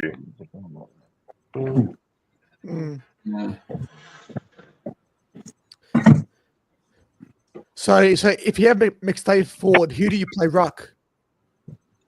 No, you got to play ruck forward, bro. You got to play ruck forward. You got to bring Cox in. You have to bring Cox in. You have to bring Cox in. That's the thing, though. If you bring in Cox, I feel like you'd be too slow. Yeah, Cox is done now. Absolutely. Yeah, fucking Absolutely. But How is Hillary Smith doing in the reserves? How's he going? He's out injured, Apparently man. he's injured, but he's more long term, and he's also a key defender now. Yeah, there's no way you could put him in a finals game even if he was fit. No way, man. Yeah, he's currently injured anyway. So. Steen was the one that could have had a sniff of a debut this year. Oh, but, don't even get me started. Don't even get me started. That's ultimate greatness's love child, mate. He loves him. Yeah. He better come good. He better come good, Sean, mate. If he ends up being fucking shit, we're all gonna let you know, mate. Fucking oath, mate. Straight away. But I'm one of those guys that said for Solo was going to be a fucking superstar. So. Yeah. Prince of Darkness. The Prince of Darkness, mate. Yeah. It goes to show us, though, how reliable Darcy Cameron's body's been, to be honest. He's played every game ever since he came over, I think. It's been ridiculous. And also he cops a physical belting like every week. Like Absolutely. The fact that he can still have, his body stand up each week, it's actually incredible. It actually needs to be studied, to be honest. Like we need to get some scientists in there to figure out how the hell is this guy standing up. What about tackle? He laid a monster tackle on the fucking goal line. That monster tackle he laid. He was seeing stars, Manny. He was seeing stars. He couldn't get up. He could not get up. I'm telling you right now, even when he got up, he was just seeing black. Yeah. It was dangerous, bro. The second he laid out that tackle, straight away I looked at him like, he's out. Like, he's out cold. Yeah. And then all of a sudden, that was critical. I don't know how. That was a critical tackle, mate. That was a critical tackle, mate. If you didn't tackle him, we're fucked. No, I don't understand how it happened. Like, it was the last bloke on the line, bro. It was about to put it through. No, I know who it was. how it happened, but I'm just saying, like, in a position like that, and because he was literally knocked out cold, not knocked out cold, but like that was a decent damn hit, and the fact that he used days. No one's stronger than Darcy. When he basically hit the floor. No one's stronger than Darcy. He saw the player about to put on the boot. As soon as the player was about to put on the boot, he must have just fucking launched at him. Right, he got him the wrong way and fucking got hit hard, mate. Hard.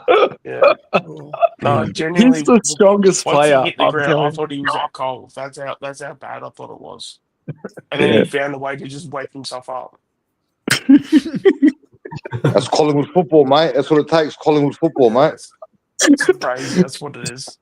Wouldn't it be great, man? Wouldn't it be great if we fucking get to the granny and just make the whole fucking competition fucking shit their pants again? Yeah. Because they've all ridden us off, man. We've heard it all from fucking supporters. Yeah. Oh, man. All the Cowan supporters. Yeah. Someone put a comment down saying all the Carlton supporters are gathered at Lygon Street hugging each other and consolidating each other. Yeah, fuck them. Himself off. Like last year. Mate, all the Carlton supporters will be at Icon Park ready to tear the joint down by tomorrow, I reckon. You know how many views how many views Foxtel and KO had tonight? Carlton supporters watching the Collingwood game. They were praying. They were praying that Collingwood was going to lose. They were praying, man. I'm telling you. They would have hated that last. They would have hated that last 3 or 4 minutes against Port versus Gold Coast as well. That would have torn them. That would have torn them up. Yeah. Oh yeah. Hey, you know what's going to be good? Kane Cornes. Let's listen to what he says, because he says any team outside the top four is not going to win it. That's what he said. Hey, bro, let me tell you something about Kane Cornes. Let me tell you a story about Kane Cornes, right? I'll tell you who Kane Cornes is. I live in Adelaide, right? And Kane Cornes lives in Adelaide as well. He lives 10 minutes away from me. I see the Malacca, right? I see the Malacca with his top off, and he runs on the Esplanade every day, and I'll pull up in my car, right, and I'll give it to him every single fucking day. Corn, you fucking absolute pussy, you fucking imbecile. You know why? So it's your fault he hates Collingwood so much. Yeah, one day I was at a pub, right? He's full of shit, the actual tough. One day I was at a pub, right, in Brighton, right, and he lives up the road in Brighton, Benilk, right? And he was there with his missus and the kids, right? And something happened on the table with the order or something, and he got a bit funny, and his missus looked at him, right, and gave it to him that badly, right? He put his head down like a little bitch, right, and shit himself. And I looked at him. I said, "Oh, right, Kane Cornes, hey, you go on TV shows, right, and you bag kids, right, and you talk all tough, but when your missus puts it on you, you shit yourself. So I'm telling you, all the shit he does on TV, it's all bullshit. It's all propaganda. I know the real Kane Cornes, mate. I know him very well." Well, he tucked his head with the Bulldogs coach, didn't he? He's lucky, mate. He's lucky I haven't pulled up on the Esplanade. Right? Grabbed him, duct taped him, put him in the back of the boot, right? Hey, boys. It's also kind of interesting. It's also kind of interesting. I'll duct tape him, mate. I'll put him in the back of the boot. It'll take me. No one's around there, bro. He's on the Esplanade by himself. It'll take me 2 seconds. I'll just take him fishing, Manny. Take him fishing. As I'm driving past him, I drive on the opposite side of the road, right? I just drive past him. I pull up the handbrake, right? Quick fucking 360, right? While I'm doing the 360, I push the button, pop the boot quickly, jump out, grab him, right? Put him on the ground, tape his ankles up, right? And his arms are pulling across his mouth, straight in the back of the boot. Then what I'll do is I ring up Hutchie that he works for, SEN, right? And I'll tell Hutchie, put $1 million in my bank account, right? And I'll release him to you. Simple. Donate it to Collingwood. Exactly. No, donate to Manny. Donate to Manny. Yeah. Kane Cornes, fucking imbecile. Yeah. Well, he got red face saying we're not going to play finals, we're not going to make the 8, and then he's changed the narrative. Oh, towards the end of the season, they're going to run out of legs, they're going to be slow, they're not going to. And then he said any team outside the top 4, they're not going to win a flag. And now we're in the top 4. We've made the 8, and we're in the top 4 now. So what's he going to say now? He's going to say, they got there, but because of their age, they might not be able to get the job done. He's going to come up with 20 fucking excuses or something sticks and fucking the same bullshit. Yeah. He's a professional rage baiter. Yeah, he's a rage. That's all he is. I mean, that's all he is. Sorry, but even like 2 months ago, sorry, just to put in job, like 2 months ago when they do their seedings and Collingwood was clearly at the top, he's like umming and ahhing, like, oh, I've got them outside of the 4, and Kingy's pulling him up on it. And you could see that he's like baiting, but he couldn't defend his rage baiting. Right. Absolutely. I listen to SCN a lot. I figured him out a long time. Look, I'll give him credit. He puts his neck out there on a lot of things, and I do agree with a lot of the stuff he says. But it is so clear to me and most people, he's just a professional rage baiter. Yeah. And, it really works well with Carlton. It really works well with Carlton because their supporters are at fever pitch. We're a little bit more mellow because we've had some success recently and things like that. But I was always waiting. I said, wait for us to sort of fall off the perch a bit, and he'll launch into us. And that's exactly what he did. Right. Yeah, opportunist. Yeah.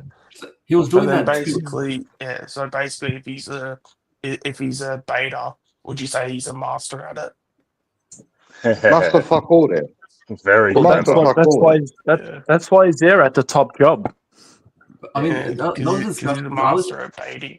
Yeah, because I was listening to SN as well a couple of weeks ago when we lost to Hawthorn, and he's one talking about rebuild and like that we're just falling off a cliff, and Kingy's there again, like just hang on, like we're still a destination club.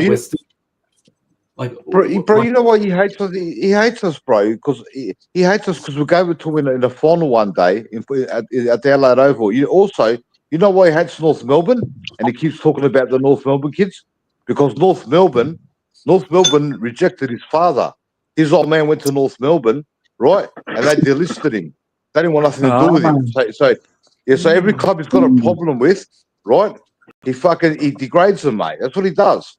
And he tried to stop Houston coming to us last year in the trade period. Yeah. Right. Yeah. Oh, that put him in a coffin.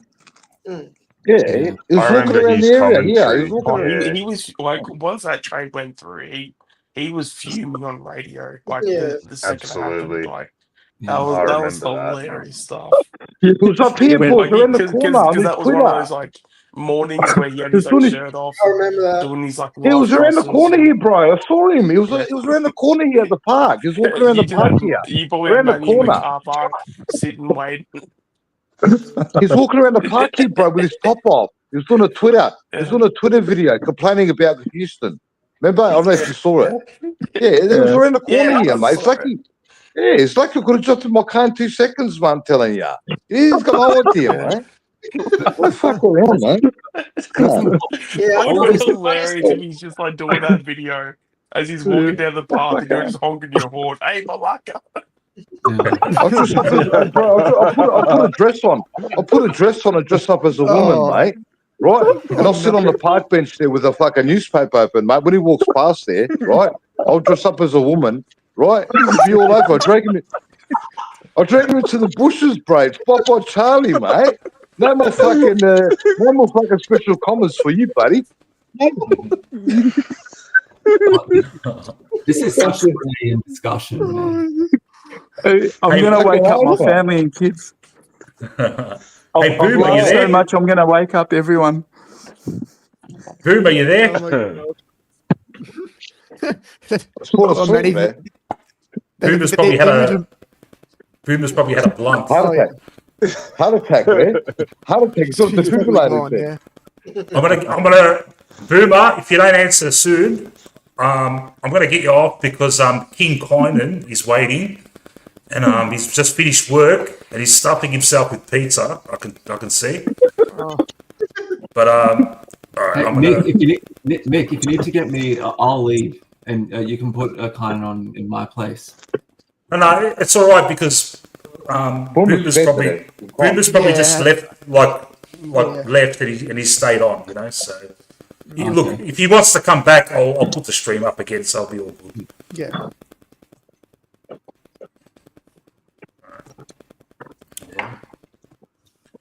King Cornes. 1 second, buddy. There we go. He's on. There he is. Mate, did I just witness you fucking destroy a fucking large pizza? No. You didn't. It was an extra large piece. It was. You got the cheesy bacon garlic. You got the munchies, haven't you, mate? Huh? A little hungry. A little hungry. Did you work tonight? Yeah, I did. So I think the curse is broken for now. Yeah, my curse is broken too. I started a YouTube channel fucking losing every week. My mates were giving it to me, mate. Yeah, well, fuck. What do you got to add to the conversation, buddy? Mate, our forward line's cooked. They're cooked, bro. They can't connect for shit. Yeah, we go through that long periods of fucking nothing, mate. You know. Yeah. I watched 3/4 of us do the same fucking tactic again. Yeah. Oh, mate, don't make me go off. I'll go off. But it's too early in the morning for that now.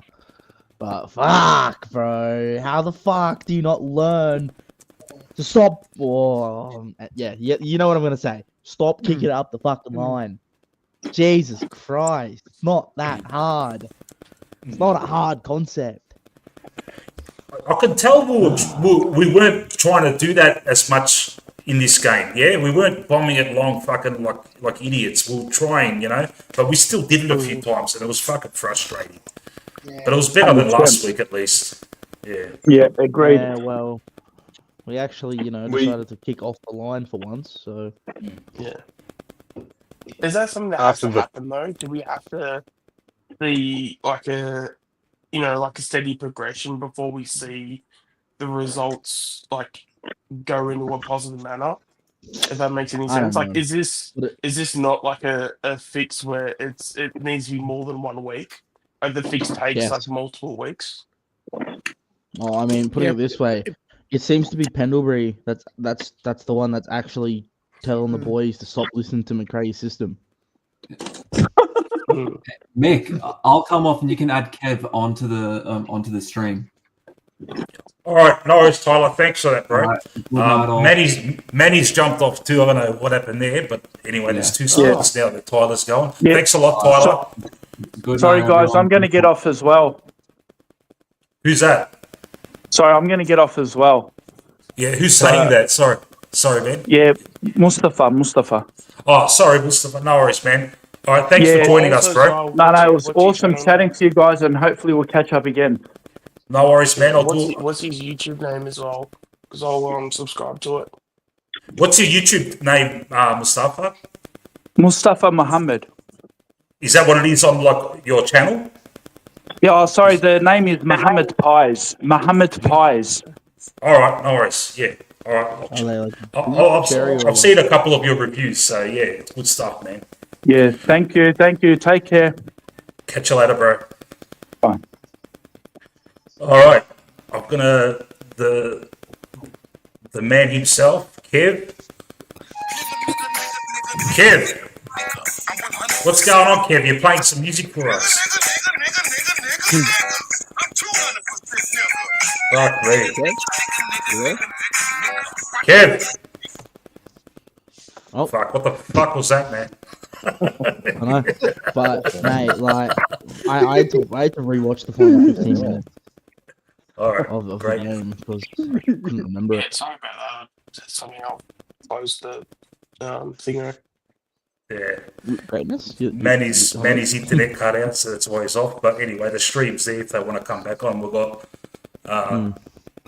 3 spots available, so it's all good. All right. I put the end of the game on after I got home just to watch it again. And mate, how good is Shooter? Yeah. Fuck. Yeah. He's dug us out of so many holes.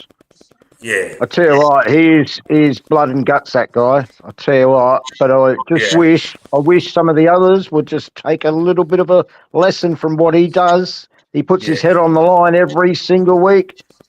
Frickin' hell, if we lost him, look out. Yeah. I'll tell you what, he hasn't played a shit game. Probably that first game, the obsolete game, that first game against fucking GWS, but every time he's played, and he's missed a few games with hammies and stuff like that, he hasn't been shit. He hasn't been shit, yeah? No. And like, we could forgive him if he shanks one here and there, but fuck, he pays it back, man, with all his tackling and all that sort of stuff, you know? Absolutely. And he's had to do more now that Bobby's out. And, you know, in that forward 50, I mean, that pressure, he's had to lift the pressure even more because Bobby was putting the pressure on when he was playing, tackling hard and chasing. Now, but, you know, I reckon if we get Jamie into that form that he was early in the first half of the year, remember when he was kicking those 5 goals and 4 goal games? You know, he's kicking 4 goals in a game and then he kicked 5 one week. Wasn't in the team.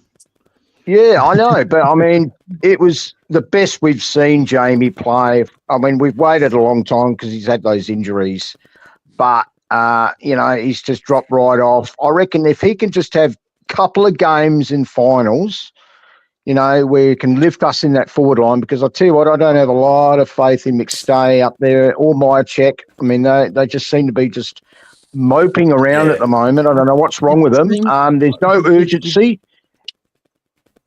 Did we see Anthony stream earlier when he was saying something about McStay, and he was saying, well, McStay didn't actually do that bad. Anthony, did we watch the same game?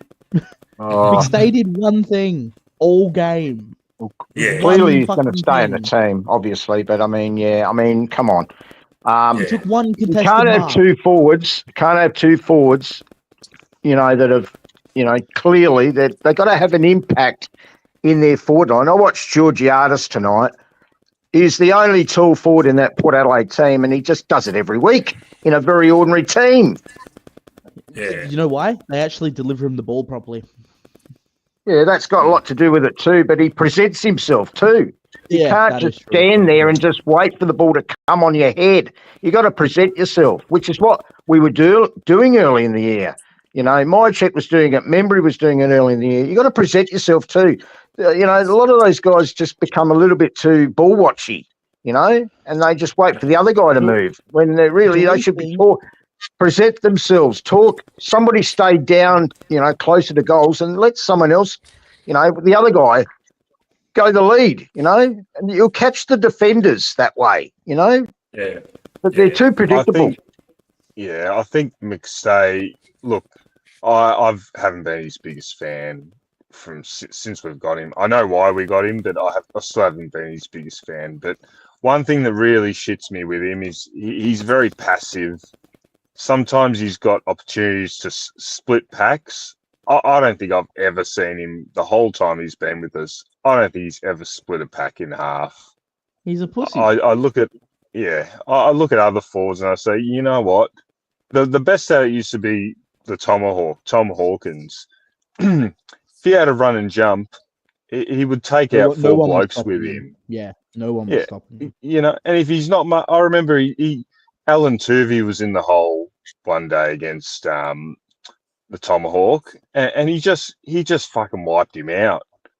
And I just think, Dan McStay in those scenarios, he sort of turns his body, he sort of doesn't want to wipe anyone out. I sort of think, what presence can you command as a forward if you're not willing to just absolutely smash a pack here and there? He's more of a sort of, yeah.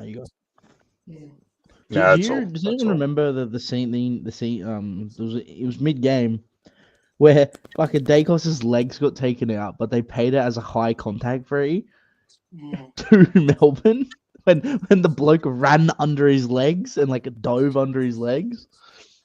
What the fuck? That's a lotto, that rule. You can interpret it 4 different ways. I was just watching it, and it was just like, bro, he's running for the ball and he's dove underneath Dacos's legs, and they've paid it a high contact free, like he would be able to stop at that distance. Yeah. Crazy. Hey fellas, I've got 2 guys waiting to come on, and they're 2 newbies for the show. I've got Peter Buckley. Mm-hmm. How are you, Peter? How you going? Can you hear me? All good, mate. Perfectly clear, mate. Beautiful. All right. No worries. I've got one more person to add. Camera on either. No worries. I've got one more person to add, but we'll quickly hear from Peter. What do you got to add, mate? You're up at 3 a.m. listening to us. Oh no, not a lot. I was just no heaps, but just been jumped on board and listening. Age Mal. Yep. I like hearing your. Obviously, you've been around a little bit longer, probably like myself. So I was actually. It's interesting how we talk about players like McStay, and we get these players who are third talls at other clubs, and we think we can put them at full forward and make them our key priority for forward. And we've done it. Jesse White was another one, and even Quentin Lynch. And we keep trying to turn these pretenders at other clubs into our full forwards, and then we bag them. They're third talls. They come to us as third talls, and they're only third talls. Yeah.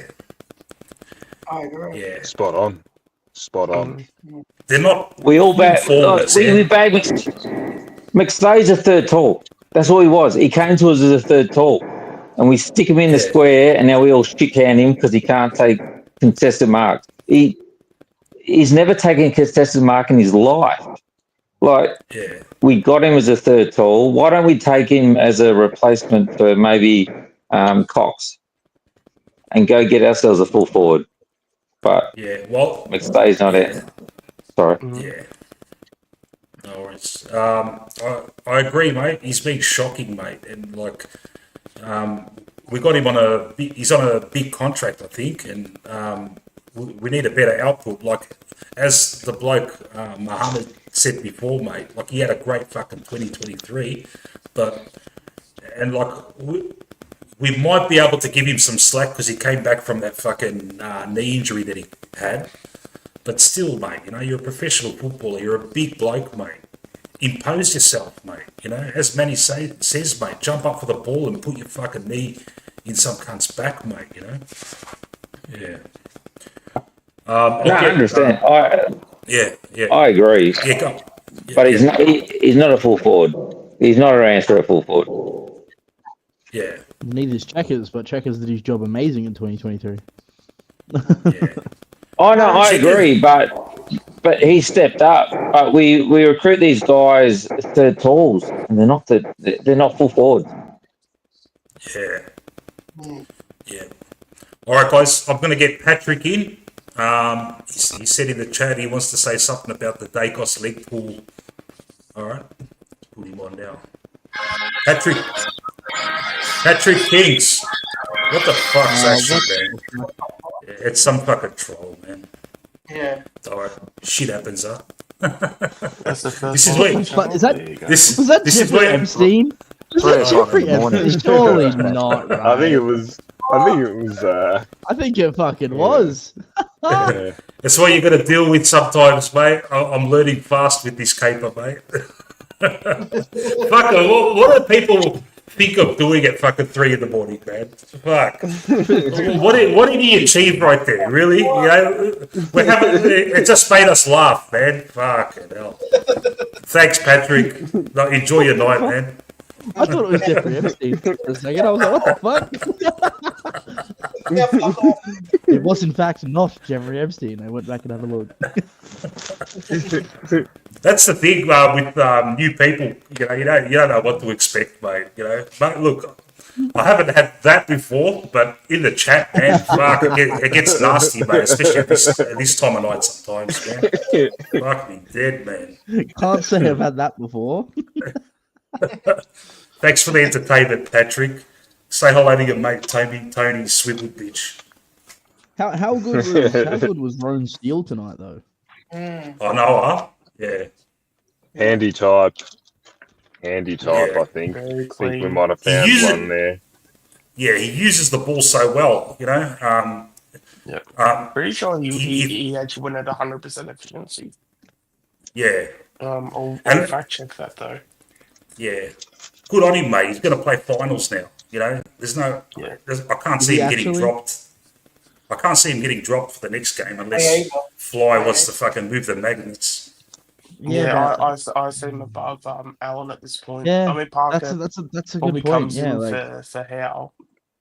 And then if once Howe comes back, you probably take out Parker again and not Steele because Steele's in a different position. So he probably does keep his spot. Look, the thing with this Roan Steele kid as well is he debuted 2 or 3 weeks after we got him in the mid-season draft. Yeah, I think that tells you a lot. I think that tells you that he was already at a professional level in terms of fitness, in terms of that was a really good sign, and it wasn't due to like us having a million injuries that he came in. He just warranted his spot, sort of thing. So once I sort of saw he got picked, I said, okay, this is clearly a guy that's very responsive to like coach's orders. He's obviously extremely fit, which we found out. I think his debut game, he won got the most GPS running on the day. Ks. I think he did about 15, 16 Ks. Yeah. You know, things like this. I mean, to your average supporter, they're probably not thinking about this stuff, but you got to look behind the curtain what the coaches would be thinking. They'd be saying, "Look at this kid. we've brought him in. He's at AFL level in terms of his fitness, and bang, he slotted straight in. I think on debut, 20 disposals or something. You know, these are the guys that get you back to a premiership. Yeah. Yeah, so just on his stats, he had 7 disposals, 4 marks, and he did go at 100% efficiency. So not a stat stuffer type of game, but when he had it, he impacted. Well, what did he play? 35% in the end, 40% game time. Was he Yeah, the he didn't sub? play Was he much. the sub? He was the sub, Yeah. yeah. Yeah, he was sub. Why was he the sub? I I thought it don't was going to be understand. I thought it was going to be Lipinski. Yeah, I Lipper thought it did was nothing. personally, I was thinking that, yeah, I mean, I pretty much I was saying it's either going to be Lipinski or Checkers. As the sub. Those are Yeah, the right. two that Checkers as you're the going to have sub. sub. Yeah. Interesting. Yeah, I mean, Because with Checkers, like Lipshitsky did fuck all. Yeah. And yes, that's my nickname for him, Lipshitsky. That's because half of the time what he does with the ball is shit. So. Yeah, well, even his laser passes weren't even on tonight, and that's his. Yeah, if there there's was a kick anything to that Elliott. he's successful at, it's those. There was So a he's kick to definitely Elliott off. into the forward pocket in the last quarter, and he dropped it short by about 6 meters. Yeah. And then it bounced Yeah, I into know James' the arm. exact one you're talking about because I had the same Yeah. thought. I'm like, oh damn, Yeah. he's really off. Yeah, like how are you missing that? It's basically a stationary target kick, and you've missed it by 6 meters. Yeah. And he was fucking Well, what? He was 80% efficiency going inside 50, wasn't it some shit like that? Yeah. Yeah. Fuck, bro. Elliot had a good fucking honest game today. Yeah. Yeah. He wasn't a stats game, but he definitely performed. Yeah. Checkers is a worry, man. Checkers is I think a worry. both the worry. He had a bit of an out today because he got that hand injury or whatever it was pretty early, I think. But you know, it's still no excuse for last week, I guess. But yeah, I think the narrative's sort of come out around Checkers that some people have dived deep into his stats, and it's a consistent thing that the second half of his years fall off a cliff. So I mean, look, it looks like it's just following the form. It's what we already know. Well, then why are we Unfortunately, playing well, that's the thing. Unfortunately, with Checkers, especially for many years, we've had no choice but to keep playing him for the structure. We don't need him now. Yeah, I guess we're probably at We a have point 2 now other where, tools. we can make the choice. No way we And give him then you can bring in another small forward that will connect with the ball better. Yeah. Look, it's hard. It's hard with Checkers because he what I was talking about McStay before. Checkers is going to throw himself when he's at his best. He's going to throw himself into every pack and go 100%. So that's where the fine line is, though. Yeah, structurally, to drop a guy like that could be absolutely catastrophic. Can't get more catastrophic than what we've been seeing in the forward line. That's true. Absolutely true. Connection's not there. Even tonight. I don't understand where it's gone, though. That's the thing, because how does that disappear over a span of 6 weeks? It just doesn't make sense. Look, I reckon it's. Go mate. Look, I was just going to say, look, it's come in since what game? The Fremantle game, not so much, but teams just seem to be flooding absolutely constantly against us. Tonight there was just every Melbourne player's behind the ball. Now, I sort of get that there might be a blueprint out there to beat us. Clearly there is. We've been beaten for many weeks. But every team just seems to be flooding every single week. Yeah. Yeah. And I mean, look, we've got enough guys that should be able to sort of chip the ball around and find a decent entry, but we just haven't done it. Yeah. I guess it's hard when fucking 15 of their players are in the forward 50. Of course, absolutely. And it goes to the point, I forget who said it before, but it goes back to the point of, you know, we've only got the third tall forward sort of thing. It is the truth. We don't have that big absolute gorilla coming out of the goal square. Yeah, that's going to present at the ball. That's how you break a flood a lot of the time. Yeah. And it's Mason I Cox reckon, is standing right there. and Jeremy Howe, Mason Cox cooked though. Jeremy Howe in defence, that opens up so many fucking avenues for us, you know, because he takes that risky option, he takes the intercept marks, and it just makes everything else work better. Like he'll take an intercept mark and he'll go straight away, and he'll pass it to someone in the midfield, and bang, the opposition defence is under pressure, and it makes us look so much better. And it's just, Jezza, man. And he was, until he went off, that was happening. There seemed to be a bit of connection going on there, but yeah. We were getting the shots at goal. Yeah. We were getting the shots at goal. He was on the ground, we're getting the shots at goal, everything. Look, it was one of those games where you just knew they would hit the lead at some point with our wasted opportunities. You could see it coming a mile away. And sure enough, that's what happened.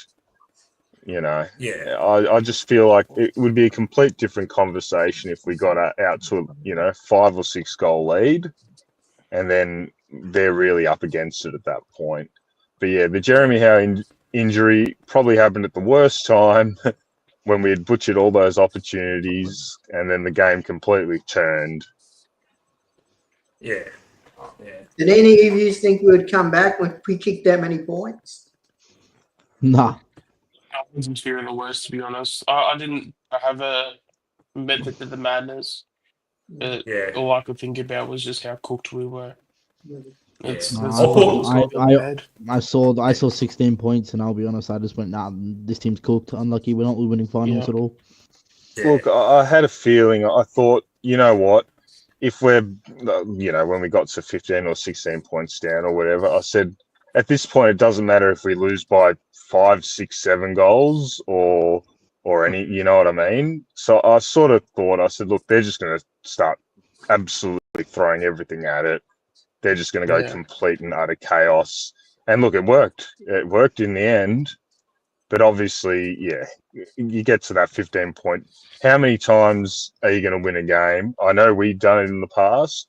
How many times realistically against good opposition are you going to come from 2 or 3 goals down in the fourth quarter? It's not going to happen too often.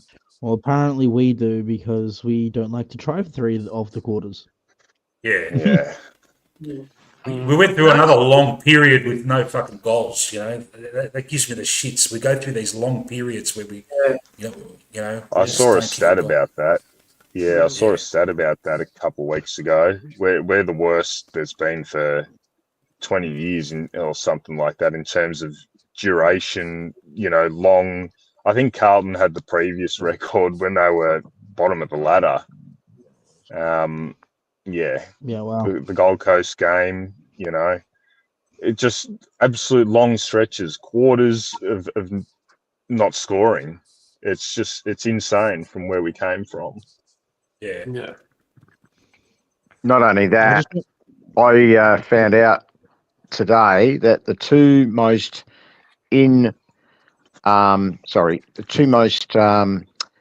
inaccurate teams this year, well, Brisbane have been an inaccurate team for a number of years now, particularly on their home ground, the Gabba. But guess who the other team is? It's Collingwood. We just keep missing goals, and if that continues through finals, it's going to cost us. That's been a problem all year with us. Look at the Gold Coast game. I mean, that was horrendous. We win that game if we had half a decent performance kicking for goal in that first half. We got back, hit the front, still lost it. But if we kick straight, we win that game.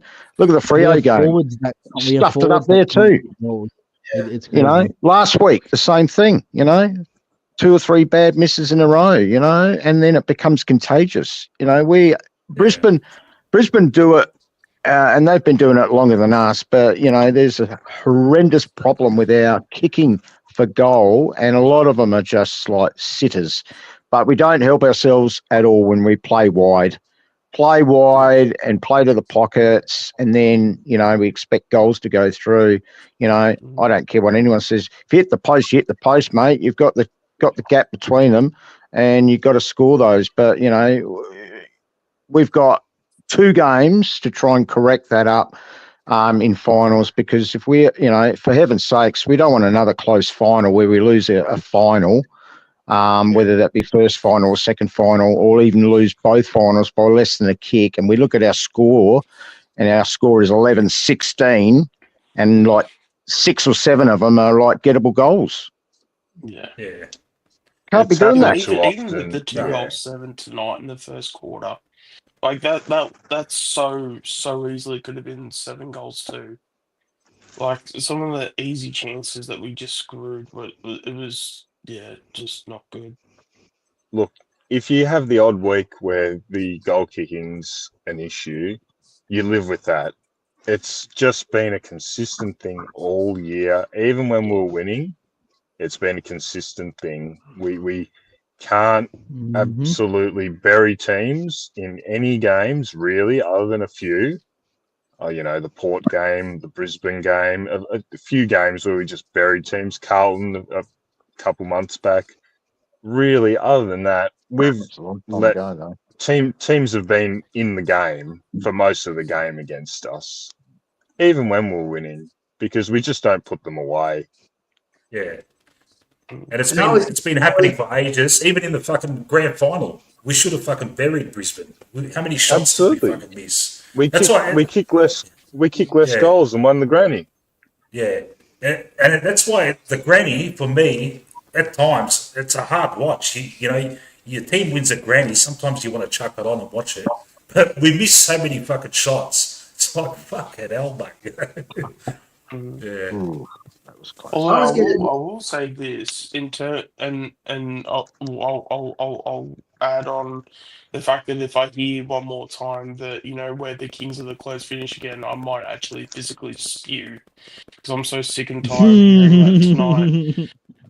But the fact that we did have that come from behind win, albeit it was like 16 points, do you think internally, and maybe like as a club, do you think it's still something, but do you think that could be like a bit of a confidence, you know, that we take into the next few games?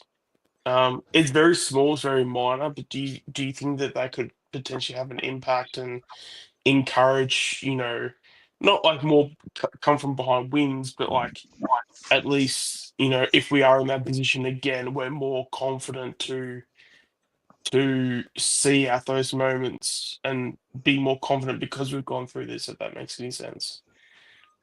Not if we don't kick straight.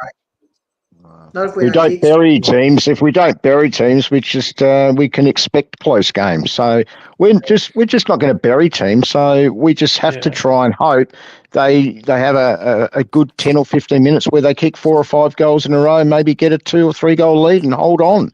But no, I don't have any confidence with us winning a final by more than 3 or 4 goals, if that. But you know, I think we better strap ourselves in, guys, because we're going to be in for, I think, 2 very close finals that could go either way. Yeah. That's true. Absolutely. It doesn't, because at the end of the day, it is only 1 win, and the difference was only 16 points. So it's, I don't know. Melbourne. It is something. That was Melbourne. They're not even in the top 8. Yeah. Wait till we play the Hawks. God, wait till we play the Hawks or Geelong. We haven't played Geelong since when? How do we know what they're going to do to us? You know, like somebody said earlier, we might get an absolute. We might get our pants pulled down when we play the Cats if we do play them. It's been ages since we played them. Let's talk about Geelong. 15 of the last free kicks in the game.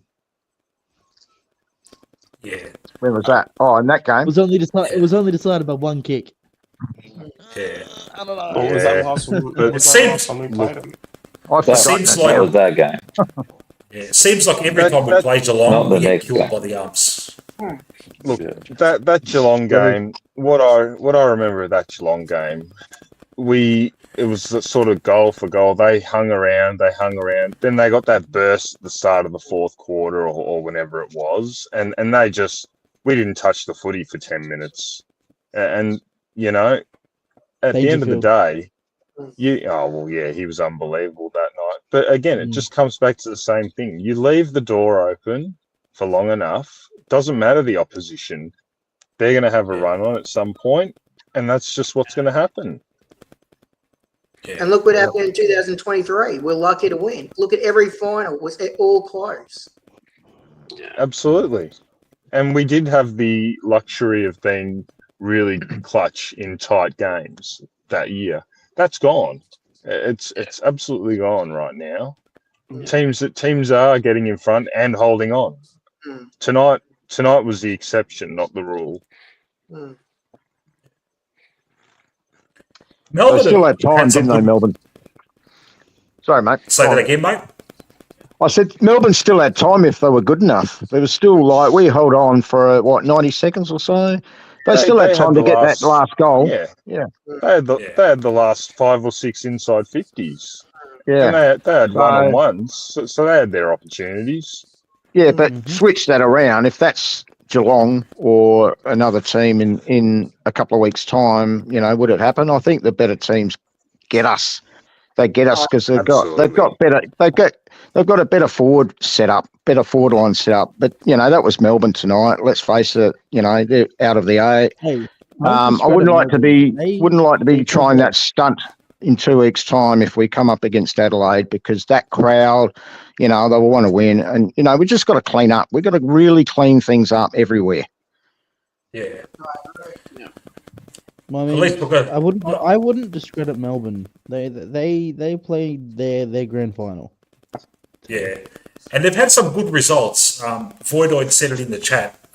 They've had some big wins this year, like surprising ones, like Brisbane up there, and I think did they beat Carlton? I don't know, I can't remember, but yeah.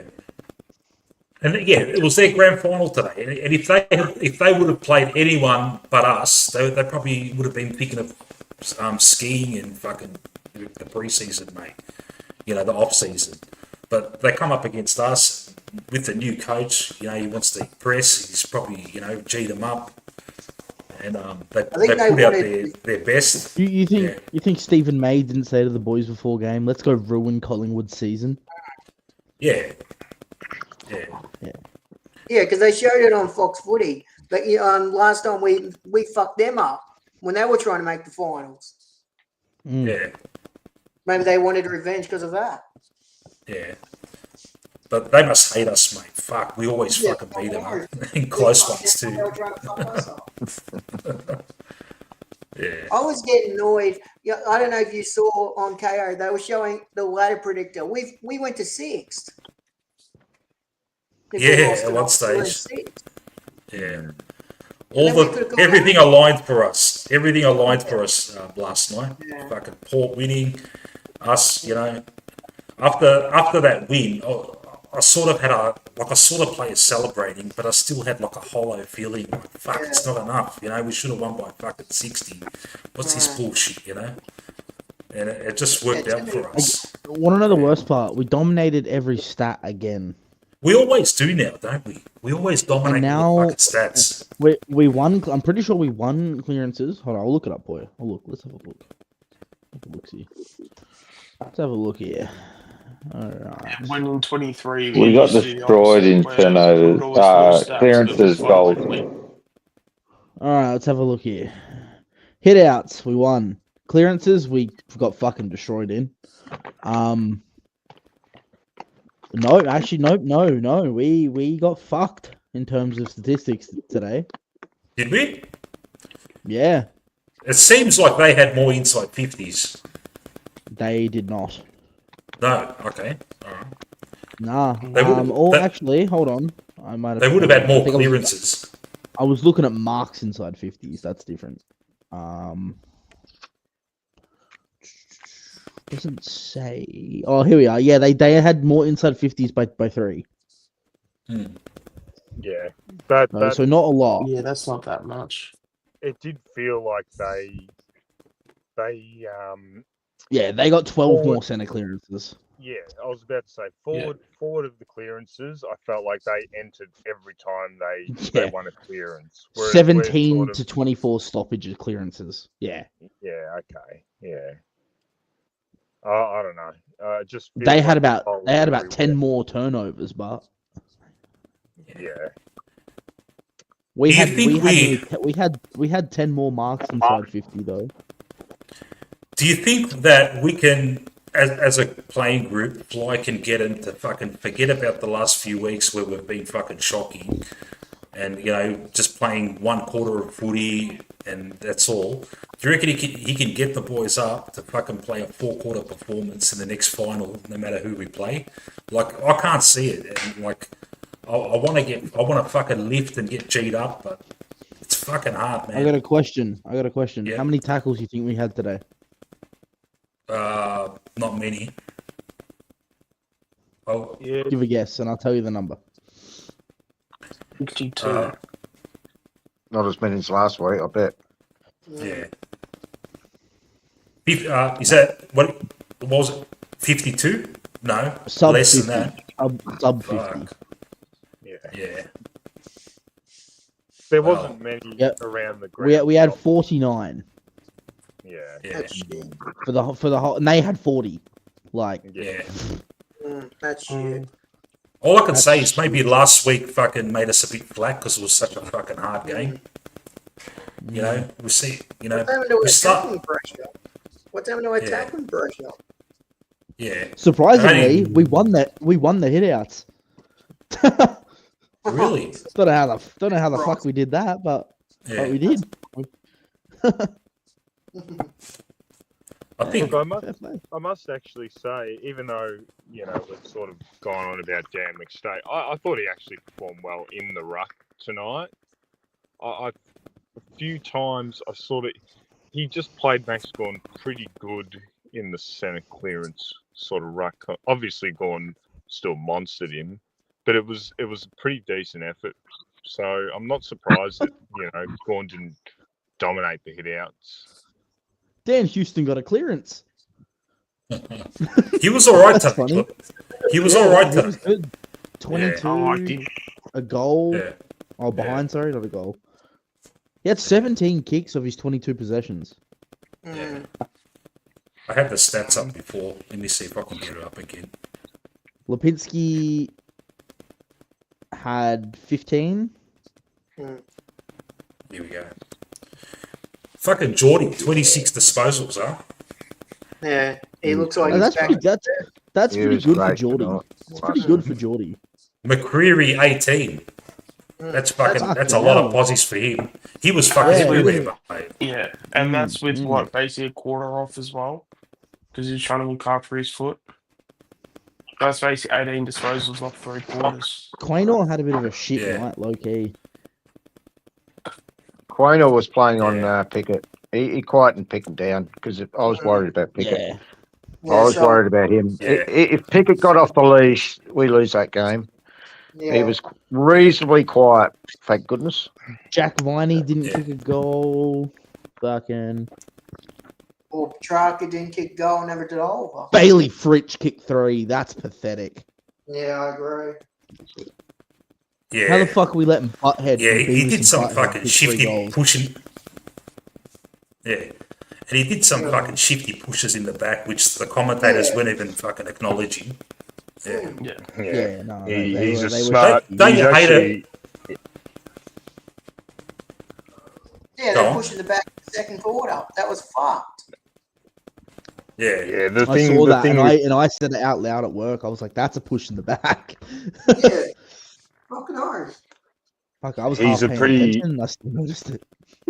I know he might be near the end, Fritsch, but he's quite a smart footballer when you actually watch him. He's He's very good at the little nudges and the little pushes and things like that. It's very subtle. He's a sort of a natural footballer. It's sort of like Toby Green. Some of the guys, they just sort of know how to use their body really well. I think Fritz has dropped off a lot, but he's still got that little bit of smartness about him. He's very subtle. Darcy Cameron had 26 hitouts. Max Gawn had 25. Fuck, he beat him in hitouts. I'm surprised. Also with Fritch, do you guys know what we have in common with Fritch? I What's that? wouldn't be able to tell you. He's a massive Pies fan. Oh, you're kidding me. Really? Yeah. Is he really? Yeah. That's really funny. Apparently he was a big Uffy as well as a kid. Have we all seen Fly's presser tonight? Yeah, we showed it earlier. Yeah. Yeah. It was very different to the previous week where very short, 10 of us were fucking throwing fucking tomatoes at him. Well, what did he do? What was he like this week? I haven't seen it. Mr. Optimistic he was tonight. Mr. Optimistic. Presser when they were talking about Lockie Sullivan's PCL. Yeah. Well, what was he like this week? Was he any good? Was he better or? Yeah, it was positive. Yeah. Yeah, You know what happened? Kynan, you know what happened? All right. This is what happens when you leave it to me to get Fly's presser up. All right. So I put the presser up on the screen without realizing it. It was a presser from about fucking 10 weeks ago. That's the thing. Like when that happened, my ears sort of like perked up because I'm thinking, why the hell are they bringing? It took us a while to realise. It took us a while to realise it. How did you not realise that? Because he was just talking his usual. He was just talking his usual woke shit, and we were like, yeah. And then he started talking about Lockie Sullivan, and we're all like, what? About Lockie Sullivan. I'll tell you what it shows you. That every press conference he does is the exact same. Yeah, it does. Yeah. It took us 3 minutes to figure it out. That's how you know they're all the exact same. That's why I need you, Kynan, to fucking get on the chat earlier so you can organise this stuff for me, mate. You can't leave it to a 48-year-old going through a midlife crisis starting a YouTube channel that doesn't know shit about tech. Make sure you watch the Damien Hardwick press conference after the Port loss. He had a crack at the umpires. Reckons that the umpires got intimidated with, and there you go, there, Dimmer, just like Collingwood last week. You know, the shoes on the other foot this week, but yeah, I mean, that's the issue, isn't it? The umpires are intimidated when they go over there, and we got to watch it when we go over there in a couple of weeks' time if we do, because I'll tell you what, we've seen it 2 weeks in a row, it seems. Yeah. Port got about 8 free kicks in a row in the last quarter, and Dimmer wasn't happy. And Dimmer has balls to call it out.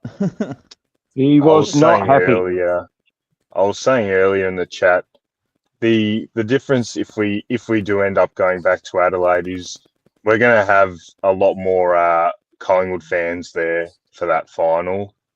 So, you know, I think it's the allocation something like 30% or something thereabouts. So you'd hope they're better umpires and the crowd's not as big a factor as it was last week, because without doubt, last week the umpires had a big part to play. Yeah, no doubt about it, and they did tonight too, or last night too, apparently in that one. Well, I know we're all hoping that Port won, but yeah, he wasn't happy. He was very frustrated, and you know, I mean, it's a we all know that goes on over there. Yeah. Adelaide seems to be the new Perth, it feels like. Umpires wet themselves. They don't want it, you know, they just don't, you know, intimidated by the crowd, and they are spooked by the crowd. Yeah. So we'll see what happens next week or 2 weeks' time. Why are they scared? Why do they get intimidated by a bunch of flogs up in Adelaide? Oh, you know why? Crowd emotion. They're umpires. What do you expect? I mean, fucking the umpires in Melbourne probably get their life threatened by Carlton supporters. Doesn't mean they get intimidated by them. Like what? Look, the advantage with the finals. All fucking You don't want the umpires making changing results when you got finals, though, guys. I tell you what, I don't care. We're in it, and other teams are in it. You've got to have umpires paying the, obvious free kicks. Let the game go unless you see an obvious free kick. But don't. If you're not going to blow your whistle when there's an obvious free kick, it's an absolute disgrace, and it's going to cost a team a final. Yeah. They're out there to officiate, but pick the free kicks when they're there. Yeah. Finals, they let most of the 50-50s go. It's generally always been how it is. And you can only hope if we go over there, we get a fair go. Yeah. You hope so. Yeah, well. Time will tell, mate. I'm telling you. Yeah. All right, look, fellas, I got to start work at 5 o'clock in the morning, so I got to wrap this up. So, no worries, everybody. Yeah, I'll start working in an hour, mate. Yeah, I've been up for nearly. It's only a half day. I'll knock off at about 12. So yeah, it's all good. And there's no. It's a Saturday, mate. All the bosses they're not there, mate. So we can just fucking relax. Yeah, true. I got to fucking beautiful, mate. Beautiful. But I just want to say thanks, guys. Thanks, guys, for sticking around this long. Sorry about the earlier stream that fucked up, but you live and you learn, mate. Yeah, thanks a lot, guys. Thanks, Age, Chris, Sean, Kynan, and Darren. You guys are legends. Thank you so much. Now, there's no game next week, but I'll probably do some kind of a catch-up stream where we can just talk shit. I don't know when, but I'll put it up. We'll know.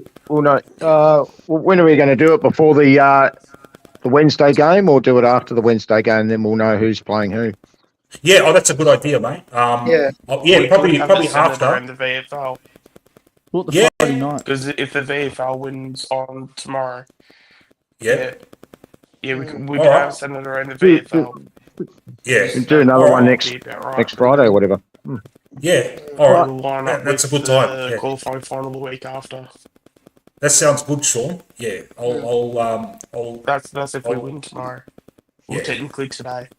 Yeah. Oh, that's a good idea, man. I'll definitely do one. Yeah. All right, gentlemen. Thank you so much. And what could I say, mate? It's another fucking marathon, mate. Get used to it, mate. I fucking love this shit, mate. I don't. It's fucking. All right, guys. Let's go. I just want to go on a nice run, mate, up to the granny, mate. At least. Yeah. All right, boys. Thank you so much. Thanks everyone in the chat. Mercedes, good night, everybody. Stefanos is still there. All right, catch us later. I'm ending the stream right now.